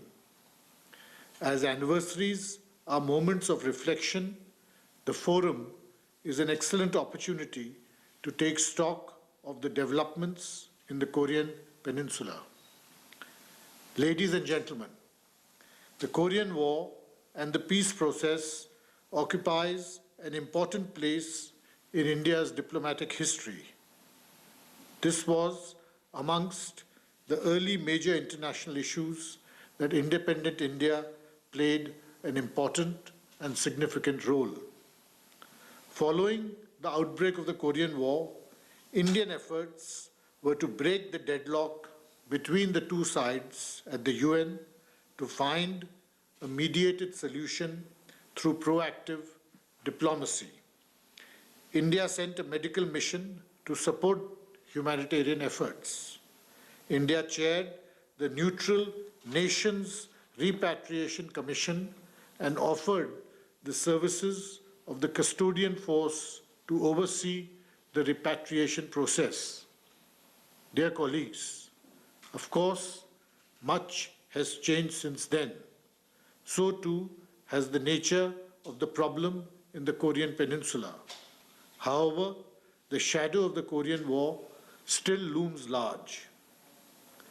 Developments in the Korean Peninsula, including denuclearization, are significant for India from a security perspective, considering the growing linkages between the Indian and the Pacific Oceans, underlined by the emergent discourse on the Indo-Pacific. The issues of nuclear and missile technology proliferation and its linkages with South Asia are of critical importance to India's national security interests. The history of this issue is a standing example of how there is a deep interconnectedness between our security concerns. I need not emphasize that for a developing country like India, a peaceful external environment is an essential requirement for our own national development. And therefore, such developments had an extremely negative character. Under the leadership of President Moon Jae-in, during the last 3 years, we have witnessed a new momentum in the direction of peace in the Korean Peninsula. As 7 decades of experience and history reveal, there is no alternative to dialogue in diplomacy in finding a solution to the Korean Peninsula problem. Prime Minister Narendra Modi, in his greetings message to the President and peoples of Korea on the 70th anniversary of the outbreak of the Korean War in June this year, reiterated India's support for the dialogue and peace process in the Korean Peninsula. Your Excellencies, today the situation in the Korean Peninsula, as in the broader Indo-Pacific, is becoming more complex and uncertain in the context of structural changes that are taking place. Globalization and rebalancing are the two fundamental phenomena that have been driving changes in the region. This region does not require much explanation in understanding the merits of globalization. However, what is less focused on is its unequal distribution of benefits within societies and between them. The trade frictions that acquired a much sharper salience of late manifest a trend of rising nationalism and backlash against globalization. On a positive note, the emerging multipolarity in the world, and particularly in Asia, is generating a more balanced discourse and narratives. However, the process of rebalancing will not be an easy one. The transitional phase between the old and a new order, which is clearly one that we are going through, remains highly uncertain. So is the temptation for unilateralism on the part of certain countries. Recent events in our region confirm this trend. This phase also manifests a weakness of multilateralism and a crisis of a rules-based order. The present COVID-19 crisis has not only accelerated these trends and sharpened conflicts, but also revealed the widening gap in the demand and supply of international cooperation. In a context where issues are acquiring more and more global and transnational characters, what is required is more international cooperation through effective multilateralism. It also means reforming existing multilateral institutions to reflect today's realities. We cannot afford to let multilateralism be held hostage to great power competition. Similarly, ensuring peaceful international relations in the context of the undergoing transition demands more dialogue, greater transparency, and observance of international laws and norms. India's commitment to an open, transparent, inclusive, and rule-based regional order in the Indo-Pacific has been articulated through the vision of security and growth for all in the region, and practical steps like the Indo-Pacific Oceans Initiative. Recognizing the COVID-19 pandemic as an important turning point and as the biggest challenge the world is facing since World War II, Prime Minister Narendra Modi, in the recently held G20 virtual summit, called for a global index that focuses on 4 T's: talent, technology, transparency, and trusteeship as the basis for international cooperation in the post-COVID world order. Dear colleagues, last but not least, let me share some thoughts on what this means for India-South Korea relations.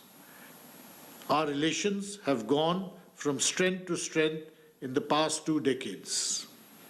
The two countries became strategic partners in 2010 and special strategic partners in 2015. As reflected in the 2018 vision statement, India and South Korea remain committed to a peaceful, stable, secure, free, open, inclusive, and rules-based regional order. A greater convergence of interest and complementarities between India's Act East policy and Korea's New Southern policy will provide further opportunities for strengthening our bilateral and regional partnership. A crisis reveals true friends and reliable partners. Through this year, striving against and surviving in the face of the pandemic, India and Korea have strengthened their bond through collaboration in responding to the pandemic. As the 3rd and 4th largest economies of Asia, India and South Korea are uniquely placed in the emerging regional order. I would like to conclude my remarks with the assertion that it is in our shared interest to work towards a multipolar Asia in achieving our shared vision of an open, inclusive, and rules-based regional order. May I thank the organizers for inviting me and the Indian Council of World Affairs to participate in this very important forum, and I wish all of the forum, the different panels and the different sessions, good success and very, very rich and fruitful discussions. Thank you very much. 네, 감사합니다. 라가반. Thank you very much, Director General Raghavan. Korea-India relations, we have RCEP and we have the special strategic partnership between us, and the New Southern policy as promulgated by the Korean government also sees India as a very important strategic partner for the ROK. In fact, Kiev, in October, we had the opportunity to sign an MOU with this institution. So as he mentioned, that is very significant for us. Next, we'd like to hear from Thomas Goma, the director of the French Institute of International Relations. Good afternoon or good evening. I don't know what is the timing for you. It's the afternoon in Europe. It's my real pleasure to be with you today for this DMZ forum, and I would like to thank warmly NRC and KIEP for their invitation. Obviously, I would have been much more than happy to be in Seoul with you, but due to the sanitary crisis, I think it's more safe to stay in Europe, but I do hope that in the near future we will have direct exchanges. I was asked today to speak about the COVID-19 and its technological consequences for the international system. So I will do so. And to start this short presentation, I would like to say that, in my opinion, this crisis is a sort of hybrid crisis between health and technology. I mean, it has some sanitary reasons, some sanitary roots, but with deep technological consequences. And I think that there are two disparities with this crisis. The very first one, it is the first global lockdown, and you have a disparity between the number of victims, which is significant, but compared to other phenomena is not so high, I mean, at the global level. And so you have that, and on the other side, you have a magnitude of the political and economic measures taken to tackle this crisis, which is exceptional. So that's the first disparity. The second disparity, in my opinion, it is the disparity between the, I would say, physical means, material means, which was used to counter the crisis, for instance, the masks, the tests, the bed in the hospitals, and so on. And on the other side, all the digital means which was used to go through this crisis. I mean, it was certainly through, for instance, digital platforms that we were able to overcome this crisis. So that's the basic assessment I would like to start with. Now, if we try to see the consequences of this crisis on the international system, maybe we can make a distinction between three main levels. The very first one, it is a geopolitical level. The second one, it is international politics. And the last one, it is diplomacy. So regarding the first one, I do think that it's important to see this crisis as something accelerating some trends which were already visible before the crisis. In that sense, it's not really, in my opinion, a turning point. It's much more an accelerator of things already visible. The main transformation, it is a change of balance between East and West, between Asia and the West, to put things very bluntly. And on that 2 points, I do think it's very important, seated in Europe, to see how ASEAN countries, and especially Korea, Taiwan, Singapore, China to some extent, Japan, were seen as more efficient in their fight against the sanitary crisis than the European countries, to say nothing about the US. So the notion of efficiency, of political efficiency, is certainly at the core of this crisis. And when I wrote an article on that, I was very struck by an article, an interview between Farid Zakaria and Lee Kuan Yew in 1994 about the Singapore model. And when you read this article, so as I said, published in 1994, it's very interesting to listen to Lee Kuan Yew speaking about the tracking. It was at that time about drugs, but it's very interesting to see that this notion of tracking was very present at that time already in the political and administrative cultures of Singapore. And as you certainly know, it's completely different in Europe, because this notion of tracking, and now it's much more feasible given the platforms, given all the application in terms of GovTech, but they are much more used in Asia than in Europe for different reasons, but namely for, I would say, differences in terms of political and administrative cultures.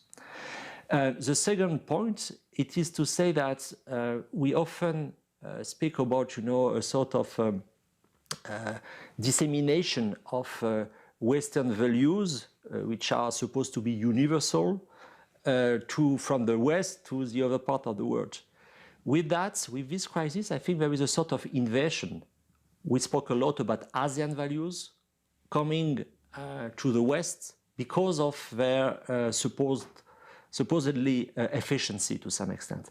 So for me, that's the main transformation which is visible in terms of global geopolitics at the global level. The second level, it is international politics. Many things have been analyzed, have been said about, for instance, China and its rapprochement to some extent with a few countries, especially Muslim countries, I see Saudi Arabia, for instance, because of the change in the oil prices. Many things were written about that. For me, what was very interesting in terms of international politics was the concept used by the former US General Attorney William Barr, so under Trump administration, this notion of technological blitzkrieg. This idea that to some extent the confrontation between China on the one hand and the US on the other hand takes place namely in Europe through the 5G issue. And this notion of technological blitzkrieg was present before the crisis. For instance, I made a set of interviews in DC in spring 2019, and I was told very often about this notion. But it was used by the Trump administration, especially in their discussion with Europeans, to say there is an issue now with China, with the 5G, and you are in a situation of becoming dependent in technological terms.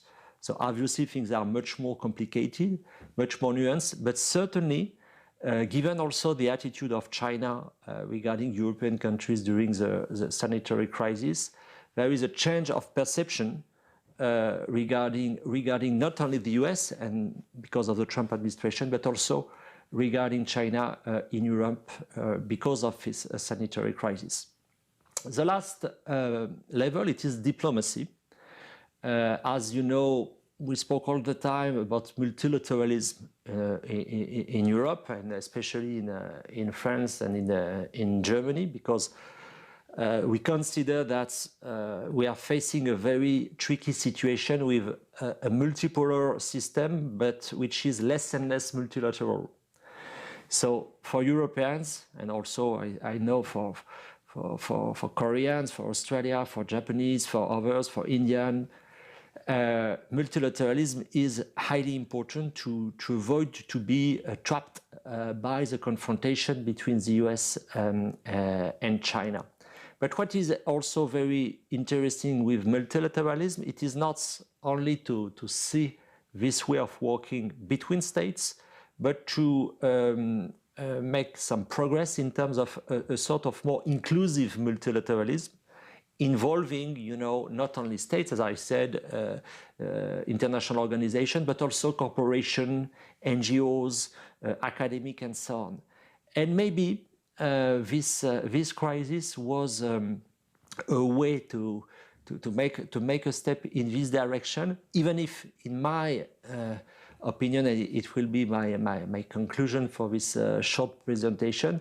I think that the main winners of this crisis are certainly the digital platforms, because they are capturing flows of information, not only personal ones, I mean, globally speaking, like it was in the past, but it's more and more precise that they are capturing data related to our health, related to our education, related to our political system. And I do think that there is a new urgency for all of us to think about the proper way to regulate this capturation by digital platforms. I stop there.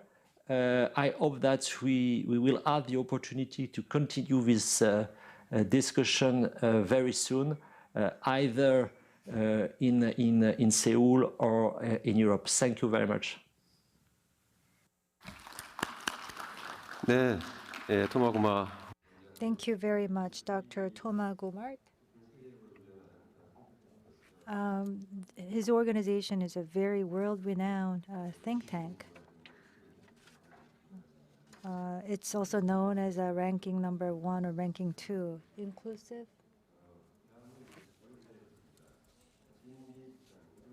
Concept was very interesting as well. Now we're going to invite Jean Lee from the Woodrow Wilson Center. Could you please take the floor? Good morning from the United States. It's an honor to join all of you here today. This is such a challenging time for peace and security on the Korean Peninsula. So I applaud the forum for bringing together so many diverse voices with the common objective of building a more secure economic future for Korea. The 70th anniversary of the start of the Korean War is a fitting time for reflection and for looking forward. This anniversary reminds us how far South Korea has come and yet how far we have to go. I would say that as long as North Korea remains a nuclear threat and as long as North Korea lags in its economic development, true security will remain elusive. It's also been a year for me to ask my own parents about their experience. Both of them were children when they fled south with their families when the war broke out 70 years ago. They returned to Seoul in 1953 to a city and a country that had been flattened by war. And back then, they could not have imagined that Seoul would become the cutting-edge metropolis that it is today. I spent many years in North Korea, and when I show my mother photos of the North Korean countryside, she says, that's exactly how Seoul looked. That's how South Korea looked in 1953, bare, bereft, and far from bountiful.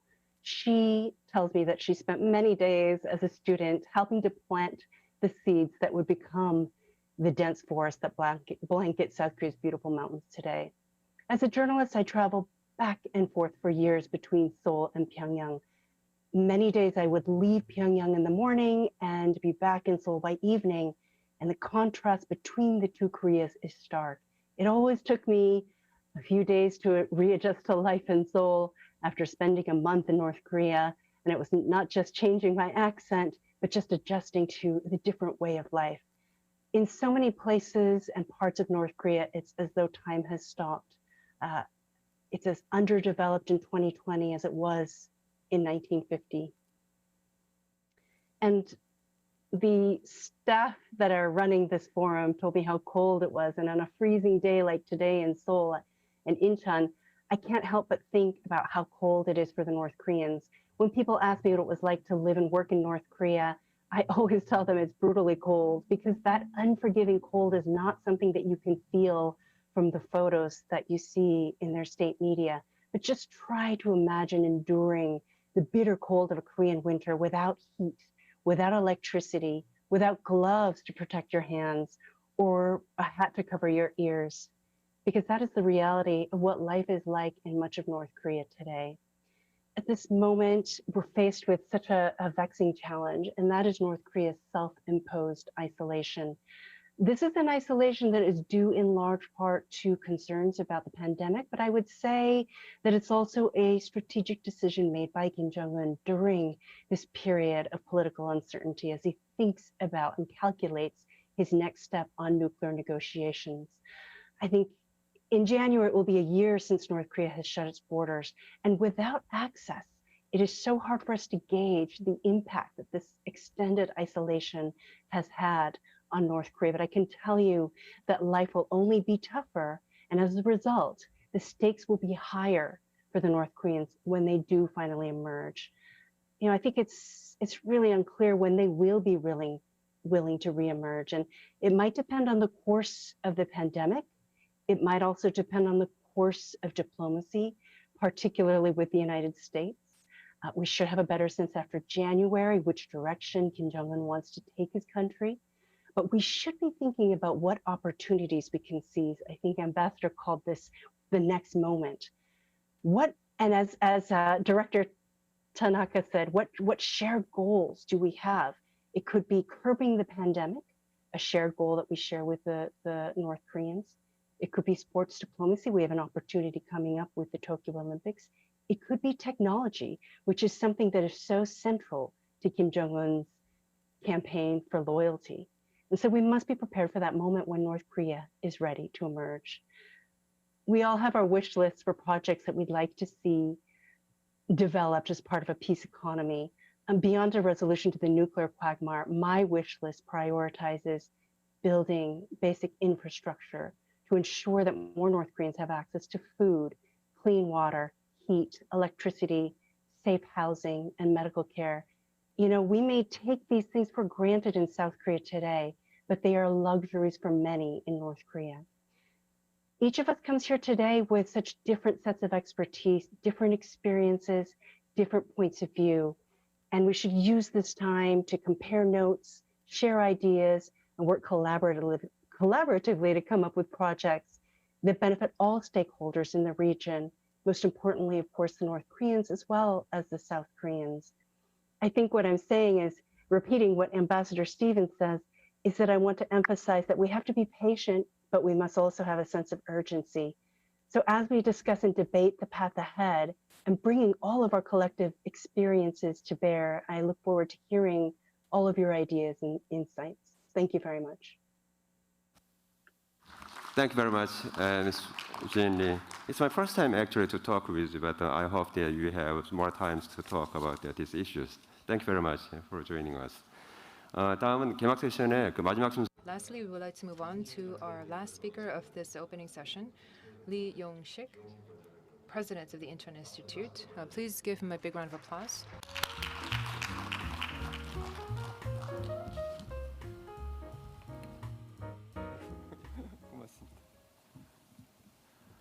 예. 제가 11번. Yes, I am the 11th speaker of this opening session. I don't know if I should call this a very good opportunity for me to be here offline in front of you in person, to have this opportunity to speak to you like this. I know that we are living in very challenging, very inconvenient times because of COVID-19, but as one of the co-organizers of this event, I have to say that I am really grateful to your presence here. As I mentioned, I am the 11th speaker of this opening session. And what I want to say is it can be summarized as this.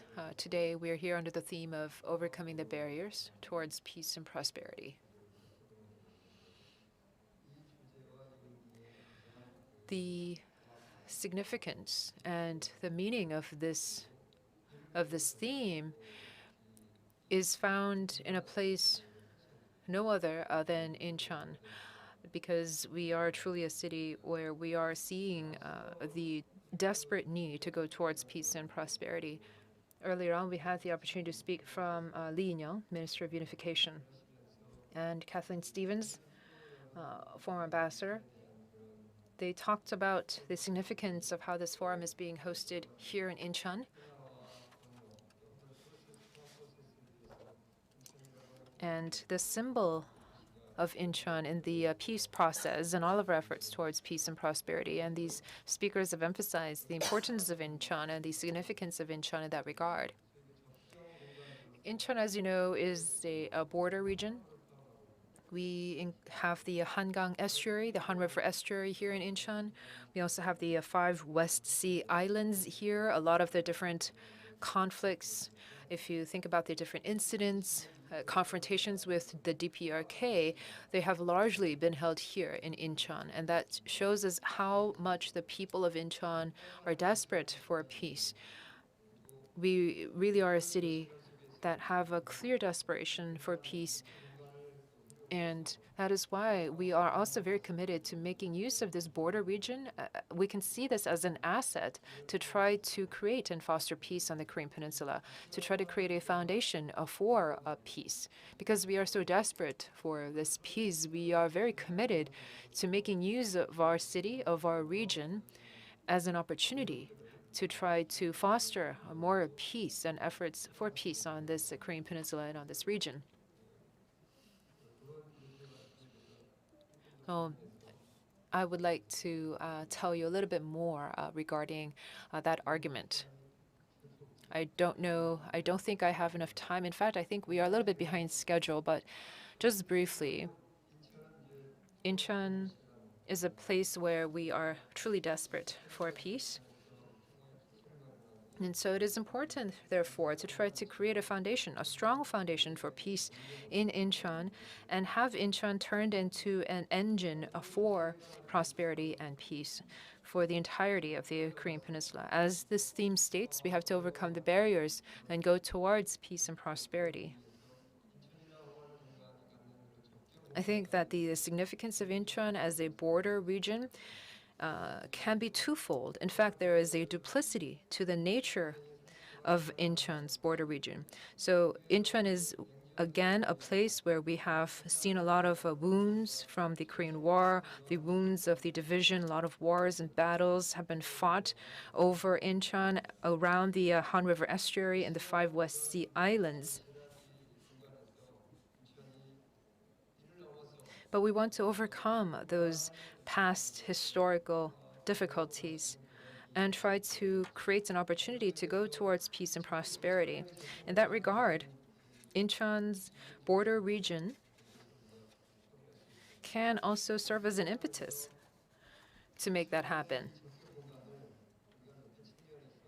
In that regard, I think that we can think about several opportunities, specific opportunities that we can look to turn Incheon as an asset, this border region as an asset to foster peace going forward. So first of all, we can try to restore and recover the historical and cultural homogeneity between the two Koreas with Incheon as the basis. When we can do that, then we can obviously contribute to reconciliation between the two Koreas. Secondly, we can make use of the ecological protected zones near Incheon, and this could be an eco-connected zone for the entire Korean peninsula. And this is also going to be very important for us to try to overcome the climate crisis and various environmental crises as well. And it will be a very important environmental and educational asset. Thirdly, we can use Incheon as a place to offer educational opportunities and allow people to experience peace. So this could be a stage for peace education, if you will. Lastly, we can make use of this border region, including Incheon, as a testbed for inter-Korean peace economy. If we can make use of the characteristics of the fact that this is a border region, we can transform Incheon and the border region into a space that is conducive for the peace economy. Again, I want to emphasize the fact that we can make use and we can leverage the space of Incheon, and we can leverage this border region to try to head towards peace and prosperity, that this could actually be an asset that could work in our favor.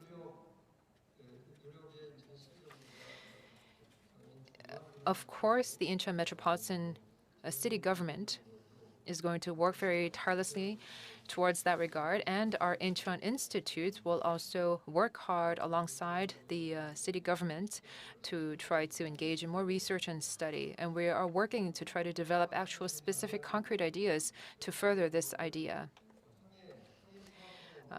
For instance, our institute is the secretariat of the Yellow Sea Peace Forum. The Yellow Sea Peace Forum is an extension of the West Sea Peace Policy Forum, which was very successfully hosted from 2012 to 2014. And we wanted to build on the success of the West Sea Peace Policy Forum, which is why in May last year, in 2019, we renamed it Yellow Sea Peace Forum, and we relaunched this forum. And in fact, at the end of October, we also hosted an international symposium where we also discussed how Incheon can play a role towards facilitating peace and prosperity on the Korean Peninsula. And we had the opportunity to invite many speakers and scholars to our international symposium. So we want to do more to contribute to the implementation and the establishment of different peace policies for the Korean Peninsula. We will continue to do our best in that regard. Thank you very much for your attention. 네, 감사합니다. Thank you very much, President Lee Yong-sik. So this concludes the opening session on overcoming the barriers towards peace and prosperity. We were able to reaffirm our commitment and make further efforts to achieve the goals. And I would like to take this moment to thank our speakers once again for their presentations and sharing their insights. And especially those of you who are joining online right now, despite time differences, Ms. Kathleen Stevens, Mr. Steve Kililea, and Mr. Azel Toya, and Mr. Tanaka Hitoshi, and Mr. Lee Xiangyang. Especially, my special thanks go to these speakers. Thank you very much, and this concludes the opening session. Thank you.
Online, I'd like to thank you very much for your presence. With that, we'd like to take a 10-minute break.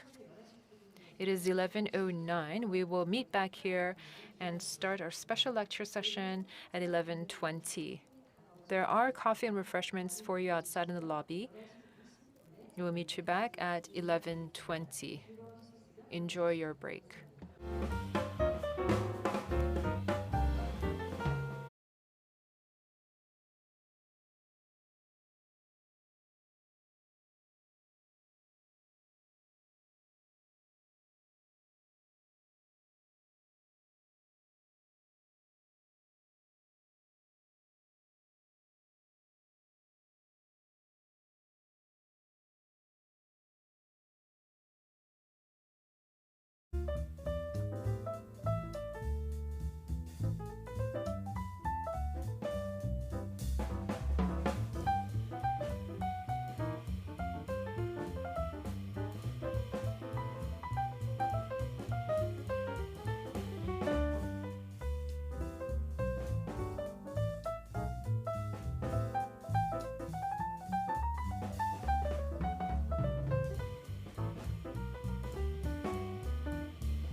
네, 내외 귀빈 여러분, 잠시 안내 말씀. Let me make a brief housekeeping announcement. It is now 11:17. We will begin our special lecture at 11:20 for the DMZ International Forum on the Peace Economy. I'd like to ask you all to please come inside and take your seats. Distinguished guests, ladies and gentlemen, may I have your attention one more time? We are going to start the special lectures of the 2020 DMZ International Forum on the Peace Economy starting at 11:10, so we have about 3 minutes left. So could you please come in and take your seats? Thank you.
네, 현재 11시 19분입니다. 1분 후에 저희가 특별 강연 시작하도록 하겠습니다. 이제 들어오셔서 자리에 착석해 주시기 바랍니다. Ladies and gentlemen, we have only 1 minute left. So could you please come in and take your seats? The special lecture series will begin in about just 1 minute. So please come in and please be seated. Thank you.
네, 현재 11시 21분입니다.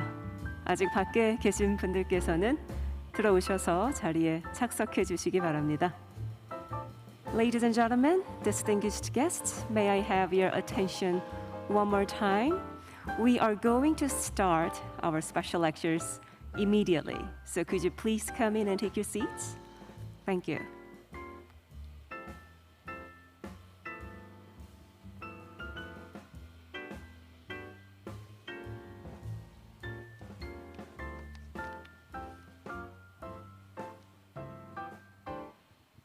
네, 여러분 즐거운 휴식 시간 보내셨습니다. I hope you enjoyed your break.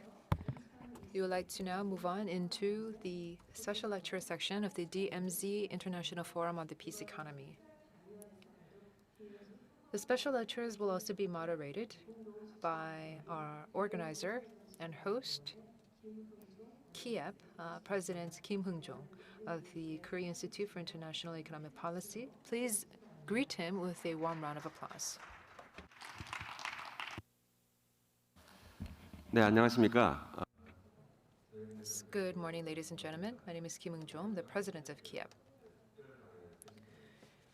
We have just closed the opening ceremony, the opening session. We'll now move on into the special lecture sessions. For these special lectures, we do have the presence of two renowned speakers. Our first speaker is Mirko Titze, head of the Center for Evidence-Based Policy Advice at the Halle Institute for Economic Research. He's going to tell us a little bit about the achievements and the challenges, the 30th anniversary of the unification of Germany. We're going to see his pre-recorded speech and then have a live Q&A session. First of all, I would like to thank the organizers for the invitation to this impressive conference. It's a great opportunity to provide a summary on the achievements of East Germany in the last 30 years and prospects for future development. Allow me also to thank the wonderful collaboration between the Korea Institute for International Economic Policy and the Halle Institute for Economic Research since 2014. It would have been a pleasure to meet you in person at this conference. Unfortunately, the world has been dramatically affected by the corona pandemic. Let us hope that mankind is capable to manage this challenge as well as possible, and that we, as an enlightened society, can move a step forward to solve remaining issues of the 21st century successfully. My presentation today is dedicated to the 30th anniversary of German unification. I'm going to talk about the development path East Germany underwent during the last decades, its challenges for the future, and which lessons can be learned from the example of the German unification for economic integration processes in general. In the middle of 1989, a considerable number of citizens of the German Democratic Republic left the country and migrated to the Federal Republic of Germany. Together with the increasing disaffection with the contemporary political system, the GDR government decided to tear down the border controls and allow free movement within the two German states. It became obvious that the GDR would not longer exist in its current form. After free elections in the spring of 1990, a conservative-led government came into power and started unification negotiations with the government of the Federal Republic of Germany immediately. Unification was formally accomplished on the 3rd of October in 1990. This presentation starts by considering whether the case of East Germany can be regarded as a success story or not. It's widely acknowledged in the literature that living conditions in East Germany today are equivalent to those in West Germany. In particular, this holds true for liberty, including free movement of persons, goods and services, the production factors, etc. The education system, the system of social insurance, the provision of healthcare, culture, transport infrastructure, and the quality of housing, the variety of consumer goods and services, and environmental conditions. Even private firms increase their economic performance considerably. The East German economy is better integrated in global value chains than in 1990. It can now take advantage of the division of labor and specialization. Moreover, East German trade deficit decreased remarkably. Finally, the East German economy proved to be resilient against shocks, particularly during the great financial crisis in 2008 and 2009. Overall, the German unification process can be considered a success. Having said this, there are still some shortcomings in East Germany that have to be solved in the future. The most visible one is the overall economic performance in terms of productivity. So far, the East German economy was not capable to catch up fully to the West German productivity level. The figure on the slide shows the productivity gap between East and West Germany in terms of gross domestic product per worker and working hour. This differentiation makes sense as volume of work is significantly higher in East Germany. Both graphs represent East German productivity relative to the West German level. If we exclude Berlin, East German GDP per worker was at roughly 1/3 of the West German level in 1991. From 1991 to the mid of the 1990s, the East German economy grew very fast. However, the pace of convergence slowed down and is now progressing only incrementally. In 2019, the productivity gap amounted to about 20%. If we include Berlin to East Germany, the difference is slightly smaller. The productivity gap is then approximately 16% as of 2019. For various reasons, it might be suitable to exclude Berlin from the calculations, as it represents a special case as the capital of Germany, although it geographically belongs to East Germany. As mentioned before, the number of average working hours per week is higher in East Germany, which would reduce productivity figures. Using this productivity measure, East Germany's productivity is 77% of the West German level. To conclude, irrespective of the type of productivity measures used, there's evidence that the pace of convergence slowed down and the productivity gap between East and West Germany is still visible. The fast convergence process in the first half of the 1990s requires closer examination. During the period from 1989 to 1991, the East German economy suffered from a dramatic collapse. Hence, the East German catch-up process started at a very low initial level. The literature discusses the legacy of the centrally planned economy, the inappropriate exchange rate during the currency union, the strong wage increase after currency union, collapsed markets in Eastern European countries, and the privatization policy as the main reasons for this sharp economic decline in East Germany. Some of these are also recognized as factors slowing down development opportunities for East German firms in a globalized world. The centrally planned economy in the German Democratic Republic suffered from system-immanent inefficiencies, which eventually led to non-competitive production structures and an obsolete capital stock, not only in firms, but also in infrastructures. Against this backdrop, the German government came to the fundamental decision to provide considerable amounts of public funding for East Germany. This is also called the Aufbau Ost program.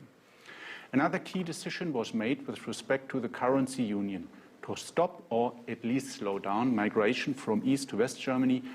Both German governments decided to set up an exchange rate that was acceptable by the East German citizens. However, from an economic perspective, this exchange rate was counterproductive. De facto, the East German economy experienced an appreciation, reducing international competitiveness. Another factor preventing East German firms from gains in competitiveness was the inappropriate increase in wages, which then reached a level above productivity. Beyond competitive disadvantages, East German firms also suffered from the markets of the Council for Mutual Economic Assistance, the so-called Comecon markets, which collapsed overnight. Finally, the privatization and restructuring of the former state-owned enterprises did not always go smoothly, as existing value chains were not considered. And the restitution claims led to delays in restructuring processes. I would like to start with a deeper look into the phenomenon of the productivity gap. So far, the productivity gap has been described in rather general terms. We now examine whether this general finding of the productivity gap holds true if we analyze the data at a more disaggregated level.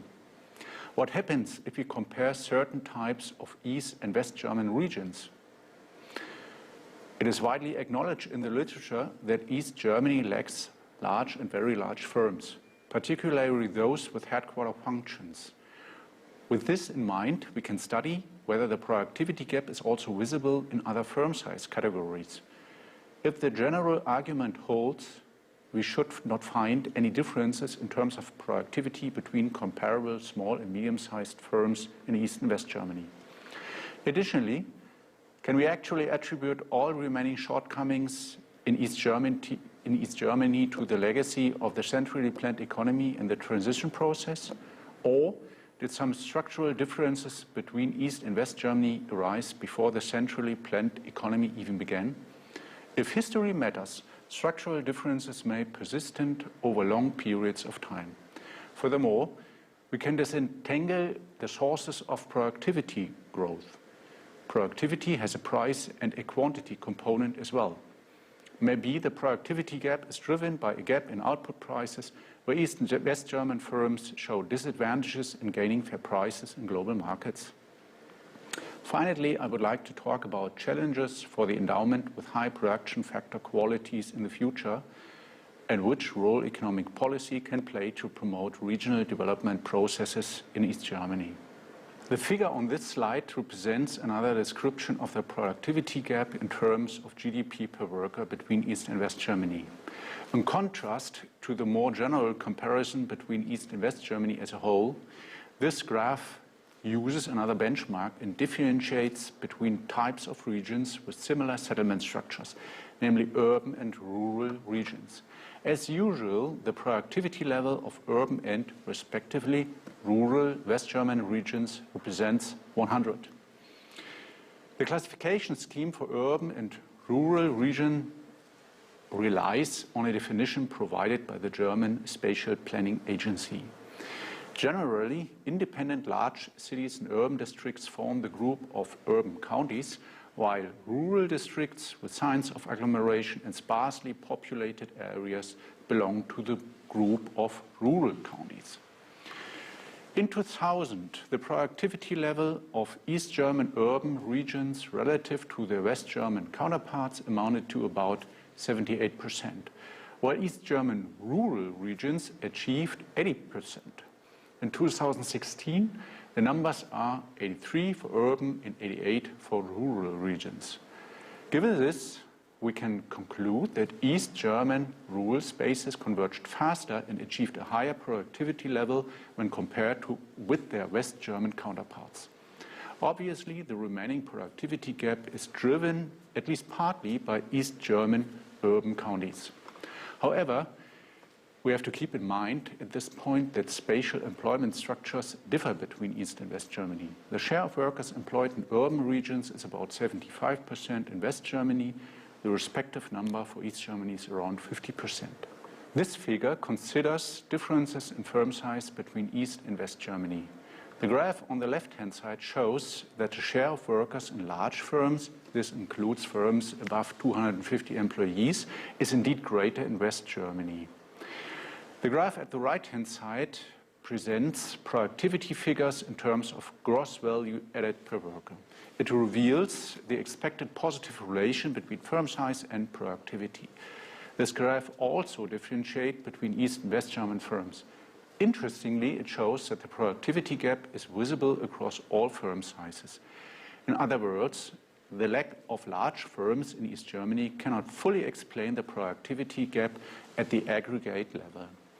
Further estimations show that the productivity gap of East German firms of all sizes is at least 20%, even if one controls for structural differences. This includes industry classification, the structure of the labor force, and capital intensity. A recent study by Mertens and Müller investigates further possible sources of the productivity gap between East and West Germany. They place specific emphasis on the components of productivity. They decompose revenue productivity into a price and a quantity term. In so doing, they are capable to disentangle output prices from overall productivity. For their analysis, the authors exploit innovative granular product data for the German manufacturing sector provided by the research data centers of the statistical offices of the Federation and the federal states. The authors find that revenue productivity, wages, and output prices are all lower in East German firms compared to their West German counterparts. Their analysis shows that the productivity gap is neither driven by horizontal specialization. This means that East German firms do not produce different products, nor by the extended workbench hypothesis. This means East German firms are not located at a different position in the value chain, or driven by vertical specialization, and this means East German firms do not produce cheaper varieties of the same product. They conclude that the productivity gap is driven by lower physical productivity when producing the same product for the same price segment.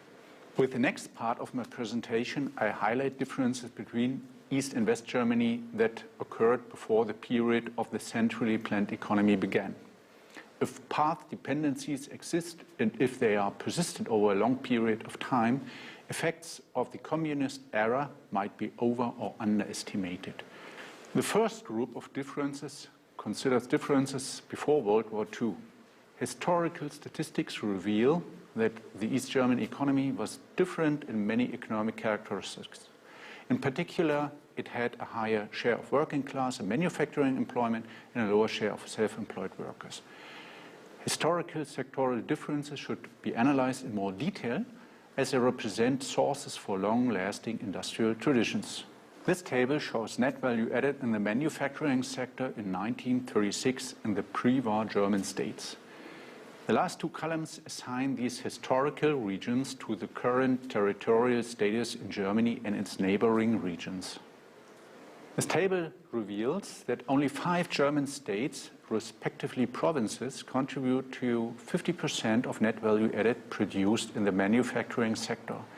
3 out of these 5 regions, Saxony, Berlin, and the Prussian province of Saxony, are located in East Germany. The industry structure in the Rhine province and the province of Westphalia was strongly based on natural resources, namely coal. In the mining sector, these regions reached the top position in the ranking of all German regions. In contrast to these 2 West German regions, the state of Saxony and Berlin faced a lack of natural resources. 1/3 of the net value added in the German textile industry was produced in the state of Saxony. In this sector, Saxony was the most important production location in Germany. In addition, the state was the largest producer of textile machinery equipment and, along with Berlin and Württemberg, one of the most important production locations for manufacturing machinery. Berlin was the center for electrical engineering industry. Berlin accounted for more than half of net value added in Germany in this sector. After the Rhine province, the province of Saxony was the second most important production location in Germany for the chemical industries. These examples make clear that East Germany, from a historical perspective, was an important production location in these industries. In the middle of the 20th century, manufacturing of machinery, electrical apparatus, and the chemical industry belonged to the group of knowledge-intensive industries. Differences are also visible regarding political preferences, with higher voter shares for left-wing parties in East Germany. Regarding culture, East Germany had higher Protestant shares and lower church attendance, and gender roles with higher female labor participation and extramarital birth ratios in East Germany. Although some of these characteristics might be correlated, these examples illustrate that differences between East and West Germany had already existed before the era of the centrally planned economy. Further, both parts of the country were affected differently by war damages. These were lower in East Germany, and the occupation forces. The latter issue is primarily linked to the reparation payments, which were mainly paid by East Germany, and East Germany's capital stock, which was dismantled by the Soviet Union.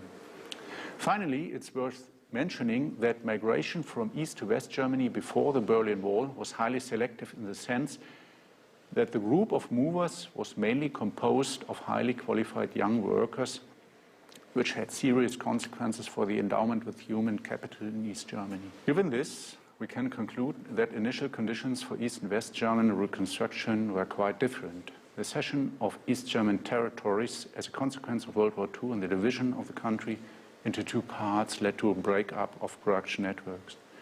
The East German capital stock was more affected by Soviet dismantling than war damages. Due to disrupted networks, the government of the GDR decided to establish production locations in the steel, energy, and shipbuilding industries that would not have been made under market conditions. Finally, East Germany lost a considerable amount of well-educated people prior to the construction of the Berlin Wall. The latter point is of crucial importance as it represents an important input factor for future economic development. In the following section, I would like to place more emphasis on this issue. With a current population of about 83 million, Germany has more people than ever before.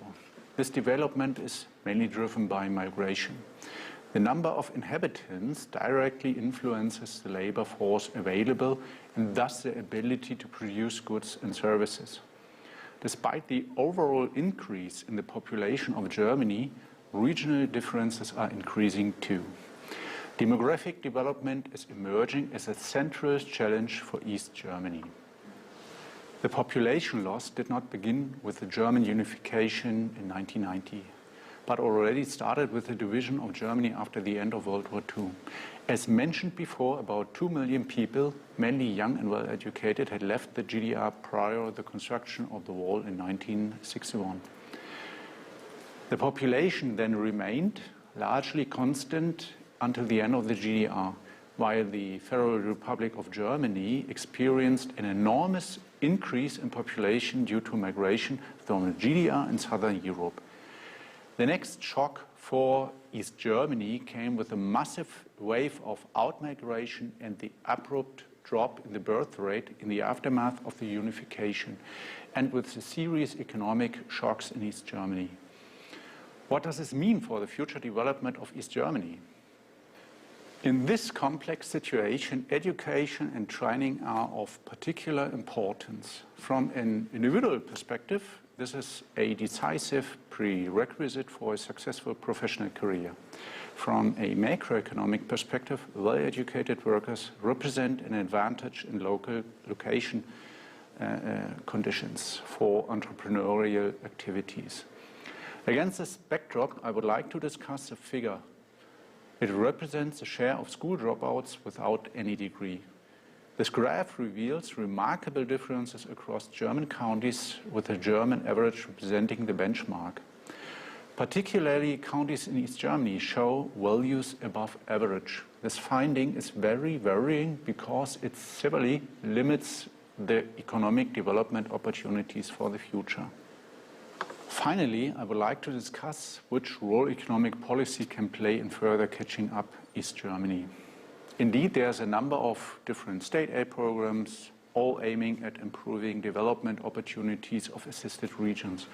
Among the group of different programs, there's one with an explicit regional focus, providing investment grants to firms and municipalities in structural weak regions for modernizing private capital stock and business-related infrastructures.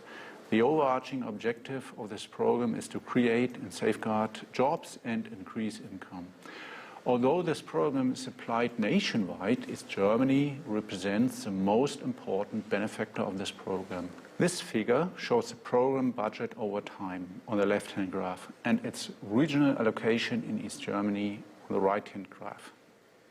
The overall budget for private investment grants amounted to about 50 billion euros in the period from 1991 to 2017. These grants supported approximately 100,000 investment projects amounted to approximately 260 billion euros. During the last years, the budget declined considerably.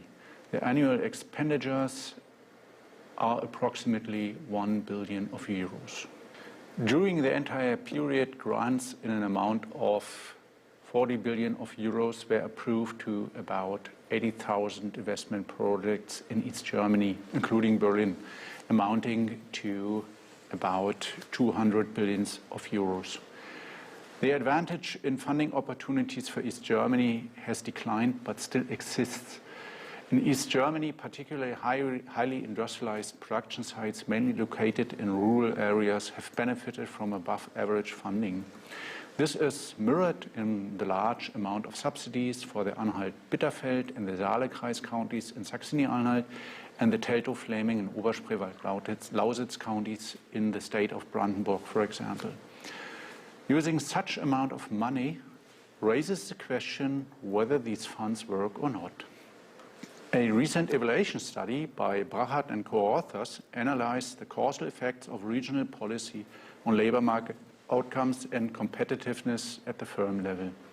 They find a clearly positive effect of this instrument on the growth of employment in the treated establishments. The positive effect on employment is visible but slightly decreasing over a period of 5 years after the end of the project. Positive moderate effects of the program on the growth of wages are detectable for longer periods. This means more than 4 years after the end of the project. The program has no effect on employment structures. This includes the shares of high-skilled and low-skilled workers. Regarding competitiveness, the evaluation shows a positive effect of the program on the growth of revenue for manufacturing firms, but no effect on the growth of productivity and export intensity. The evaluation study concludes that regional policy in Germany achieved its goals, namely the creation and safeguard of jobs. However, as the main shortcoming in East Germany is a productivity gap, the goals of regional policy should be reframed. In the future, the program should address productivity without losing sight of the employment objective. Which conclusions can be drawn from the development of East Germany after unification, and which lessons are generalizable for economic integration processes in general? First, Germany as a whole and East Germany in particular have achieved a lot in the last 30 years since reunification. The main shortcoming in East Germany is the productivity gap relative to West Germany. This gap is bigger for East German cities when compared with their West German counterparts. Rural areas in East Germany converged faster to rural areas in the western part of the country. A common explanation for the productivity gap in the literature is the lack of large and very large enterprises, particularly those with headquarter functions in East Germany. Although there is a lot of evidence for the idea that these types of firms are underrepresented in East Germany, this argument is only one part of the story. The productivity gap is visible over all firm size classes. Recent research provided some in-depth analysis of the productivity gap by decomposing revenue productivity into a price and a quantity term. It is shown that the productivity gap is driven by lower physical productivity when producing the same price segments of their West German counterparts. A recent trend in the literature emphasizes historical differences between East and West Germany as possible drivers for the economic development of East Germany after unification. This applies to economic, political, cultural, and general differences before World War II, differences due to war damages and occupation forces, and finally differences as a result of selective outmigration from East to West Germany for the Berlin Wall. Depending on the direction of the influence, these differences might lead to an upward or downward bias of the effects of the exposure to a centrally planned economy. These persistent differences may result in longer convergence processes of East Germany than originally expected. A crucial challenge for the future economic development of the East German economy is demography. Population projections suggest that East Germany as a whole will lose considerable parts of its inhabitants. However, East Germany will not be affected equally by the population decline. Large cities are attractive, particularly for young and well-educated people, which leads to an increase in the number of inhabitants in these regions. On the other hand, this is connected to a greater loss of population in rural regions. Against its backdrop, it is all the more important that remaining population is well educated. Unfortunately, it is particularly the East German regions that are characterized by high dropout rates from school. Doubtless, the reduction of the rate of dropouts represents an important field for economic policy. However, the effects of this policy will be visible only in the very long run. In the short and the medium run, economic policy should enable structural change towards a competitive firm landscape. Here, Germany has an effective instrument for regional policy, providing grants for the modernization of the capital stock in private firms and business-related infrastructures in structural weak regions. The program is effective in terms of safeguarding and creating jobs, but shows no effect with respect to productivity growth, as the productivity gap represents the major shortcoming in the East German economy.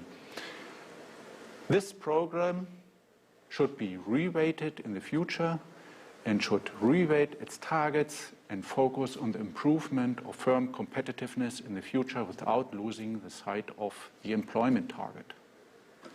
At the end of the presentation, I would like to draw your attention to two recent publications by the Halle Institute for Economic Research. On the right-hand side, you can find a comprehensive overview on the achievements of East Germany 30 years after the fall of the wall. On the left-hand side, you see a monograph including new ideas on the development process after 30 years of unification. This monograph is dedicated to Gerhard Heimpold, who acted as coordinator for all collaboration activities between KIAP and the Halle Institute, and who entered into retirement this year. Let me now thank you for your attention. I look forward to lively and fruitful discussions. 네, 고맙습니다. 네, Thank you very much. Dr. Titzel? Of the KIEP, and then thanks very much for joining us through the online. And your presentation is very, very interesting. And then you're talking about the productivity gap between after the 30 years of the German unification, but it can be easily applied to not only for the German unification, Korean possible unification, but also regional gap within the South Korea.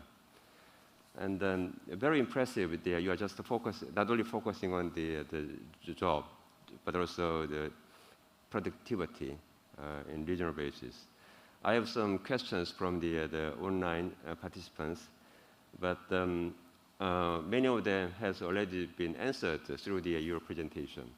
And so I'd like to raise some other questions from your presentation. First thing is that the last part of your presentation, on the conclusion part, you're talking about the East German areas now will face the demographic challenges. Okay, and your policy recommendation is something like the education to retain the human capital endowment.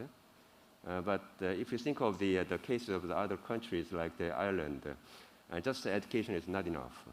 If you just invest more education in the younger people, but if there is no opportunities for the creating job in that region, then there are a huge amount of the brain drain from the areas of the backward region to the prosperous areas. So just focusing on the education in new land, neue Landes in German areas, just could accelerate the migration from the east to the west, especially for the high skilled. What is your opinion for that? Good morning, everyone. It's a pleasure for me to meet you virtually at this conference. Thanks for this very good question. And indeed, this is an issue, but let us start with the fact that this migration did not stop, but it is now balanced. So we do not have more movers from East to West Germany. So this process came to an end. So the number of movers from West to East Germany is almost equal to the numbers of movers from East to West Germany. So what was happened in particular is that in the first years after unification, in particular, young and well-educated women left East Germany due to better employment opportunities in the western part of the country. And this amplified the demographic issue in East Germany. So as you might imagine, due to uncertainties and so forth, birth rates in East Germany collapsed after unification. And if now, in particular, well-educated young women left the country, then this amplifies demographic issues. So you might, there might be a question what policy can do in this circumstances, in these situations.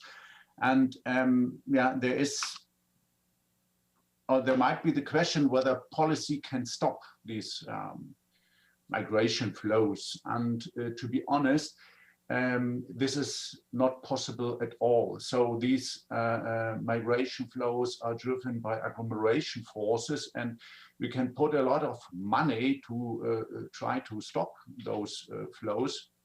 But at the end of the day, it probably will not stop. So what we can do is to set conditions to allow a smooth structural change. So these demographic issues are a specific sort of or specific problem of a general structural change that occurs. And what policy can do is to set a framework that allows a smooth structural change. Yeah, thank you very much. 고맙습니다. 다음. Yes, thank you very much. 이미 나왔던 질문인데. This question has already been asked, but I would like to ask this question to you. Right now in Korea, the ROK and the DPRK are not just divided in terms of our physicalities, our economies, and our politics, but even emotionally, there's been a lot of division between the two Koreas. I wanted to know what the situation was like in Japan before and after the unification in 1990. What was the situation like in Germany in terms of the emotional atmosphere? Was it easy for the two Germanys to unite, emotionally speaking? Let me start with my own history. I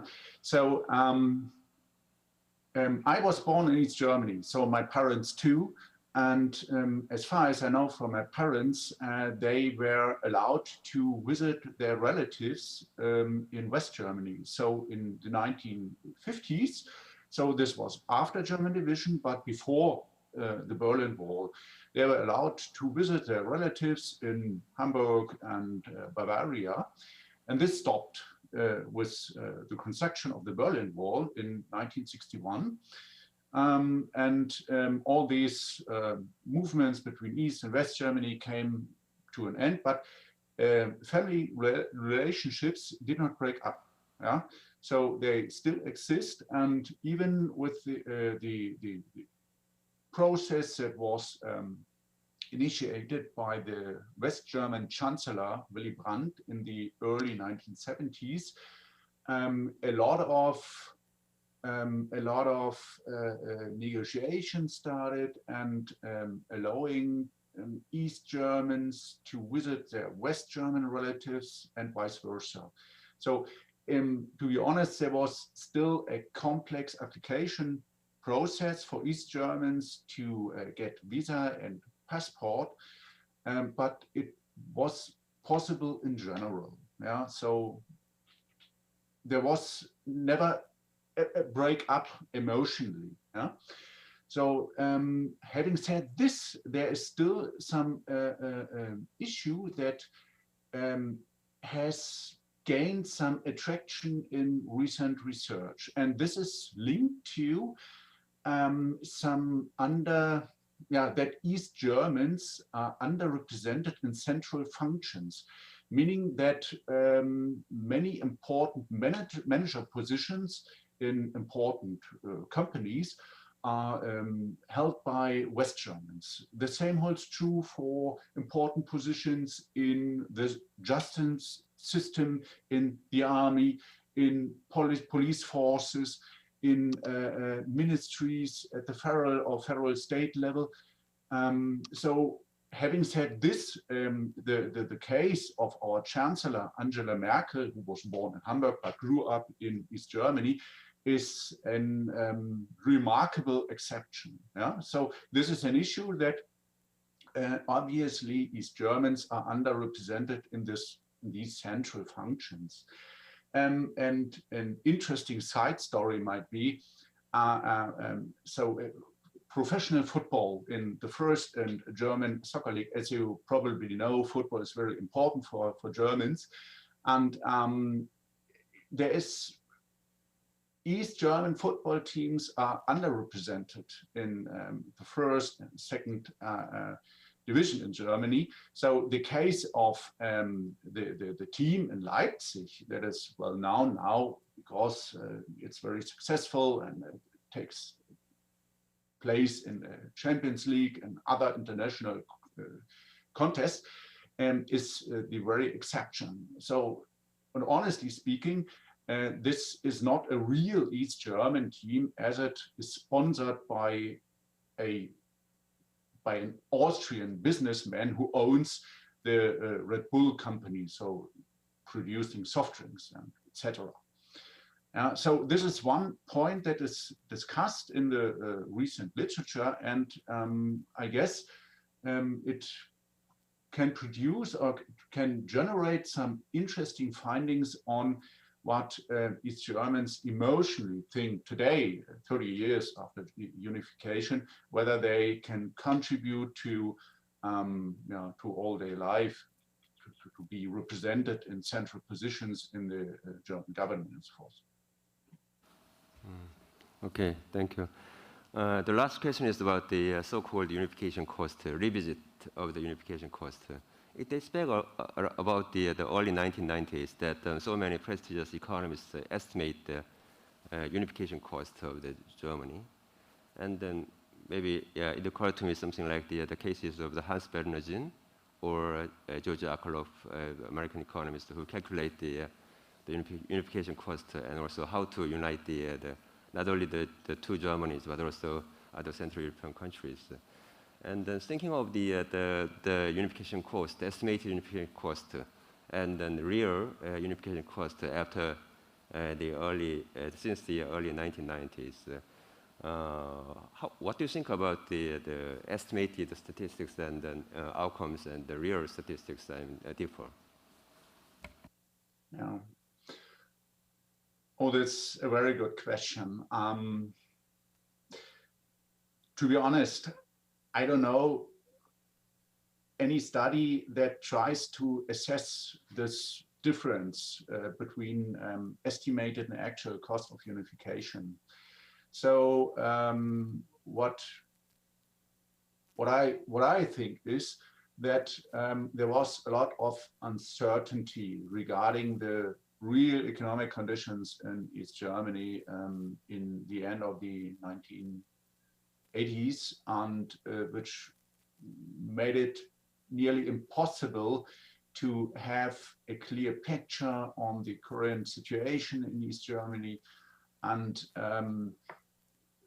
what I can say is that the actual cost was really underestimated when we start unification process, which is also linked to the hard collapse even after the German unification in 1990 and 1991.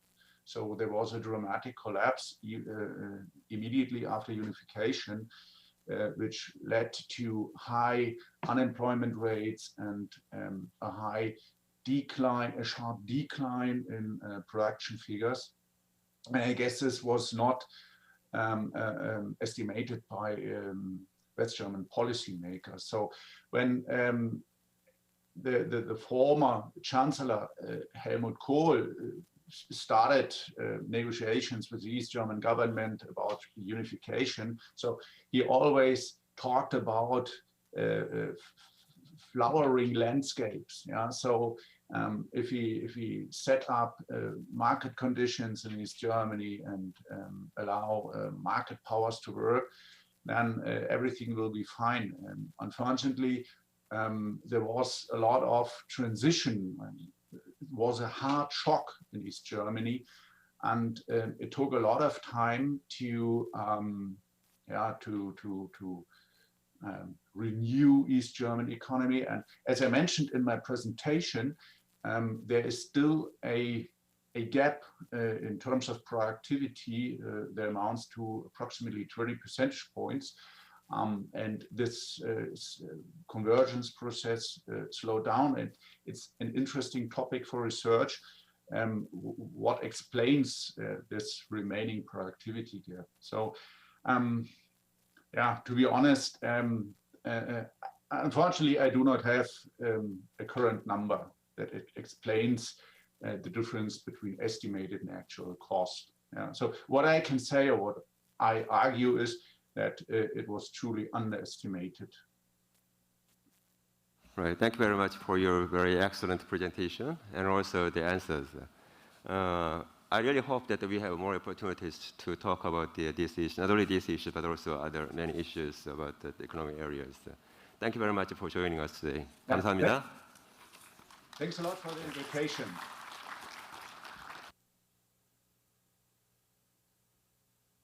첫 번째 That was our first special lecture.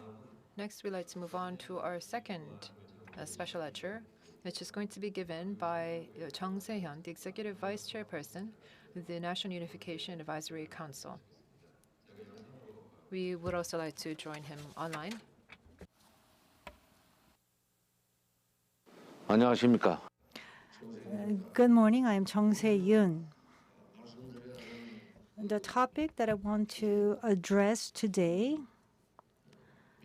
is none other than the new incoming U.S. government's East Asia policy and the Korean Peninsula peace process. Well, there hasn't been a change of hands in the U.S. government, and to think about or to make predictions as to what their East Asian policy will look like, that's not an easy thing to do. But if you look at the current situations in Korea, especially the Korean government, it has the mission of achieving the peace process on the Korean Peninsula, or initiating the peace process on the Korean Peninsula. And in order to do this, there has to be cooperation from the new U.S. government. That's absolutely critical. That is why we're trying to use different scenarios to make predictions as to forecast what the new government's direction would look like in the U.S. and how we can lead the process for the peace process on the Korean Peninsula. That is what I would like to do today throughout my presentation. First of all, looking at the Biden government's East Asia policy, the gist of the policy is probably going to be the same in the way it will try to contain and check China compared to the Trump administration. Especially democracy is emphasized significantly by the Biden government. Underneath that, it seems that there's a concept that China is an advocate of communism, that is the opposite of democracy. Of course, democracy is a good term, good vocabulary, but when it comes to Sino-US relations, if you emphasize too much the importance of democracy, then China is actually on the opposite end of the spectrum and being a communist country. So it is a bad country. So the US might try to demonize China in that direction. That may be the gist of the East Asian policy. Of course, this tug of war between the United States and China, if that takes place somewhere far from the Korean Peninsula, we will just have to wait and see what happens.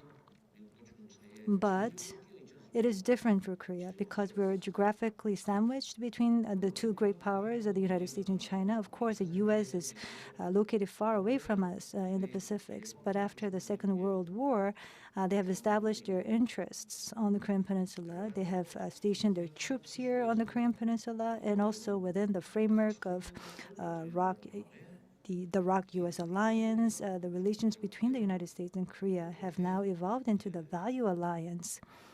So within that framework, we're tasked with the responsibility to explore our relations with China. And the most worrisome of all is the United States is taking its own initiative. The so-called Indo-Pacific strategy, that is actually the US-led encirclement strategy of China, and the United States is demanding that Korea take a part in that initiative. So under the new administration, whoever becomes a Secretary of State or Defense, that's because of the reality that the United States faces in terms of international politics. Now, the United States began to contain China starting from the Obama administration. Back then, the Obama administration announced the Asia rebalancing policy. This rebalancing policy towards Asia is about checking China because it is growing so fast economically and its military capabilities are increasing at the same time. And if it is just left unaddressed by the United States, well, what happened after the Second World War in East Asia, Northeast Asia, and the West Pacific? The U.S.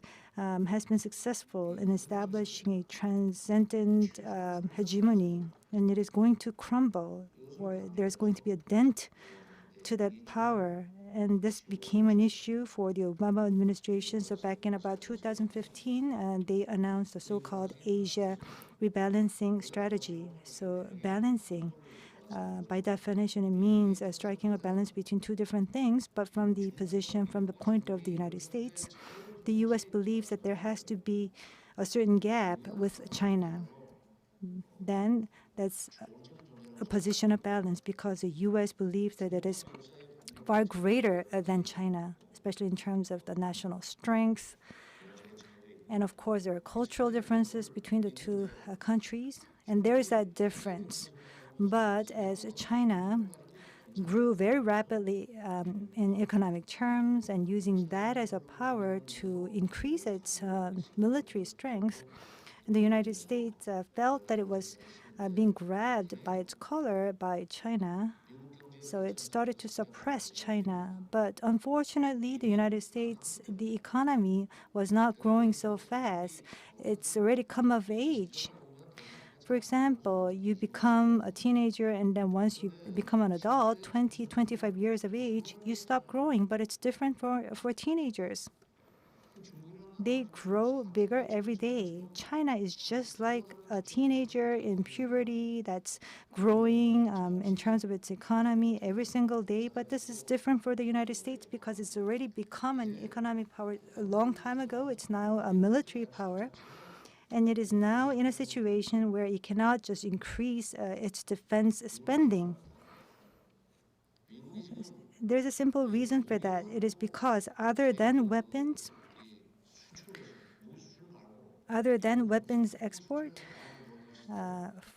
for example, trading or exporting other products or commodities, it's no longer giving them a lot of profits. That era ended back in the 1980s. Of course, the American products some time ago used to be very popular among Korean consumers, but there's really not much demand for American products in our country anymore because our products have become very competitive. And this, of course, there were Japanese products that used to be actually more popular than Americans, but because we have strong local products, we no longer need these products from the United States. So from the mid-1980s, U.S. no longer made a lot of profit from their trade. So they were not able to increase their budget size for defense.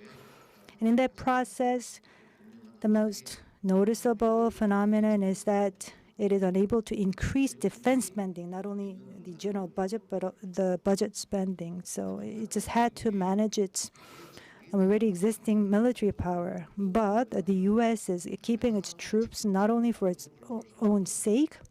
Trump even said that it would have to, for example, send its troops to other countries, for example, in Germany, to Korea, as well as in Japan.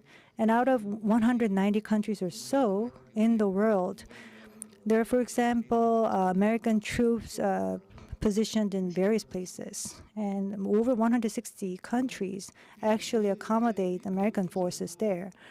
So the fact that the U.S. is having this military intervention in over 160 countries means that this military alliance that is reached bilaterally could increase its political leverage.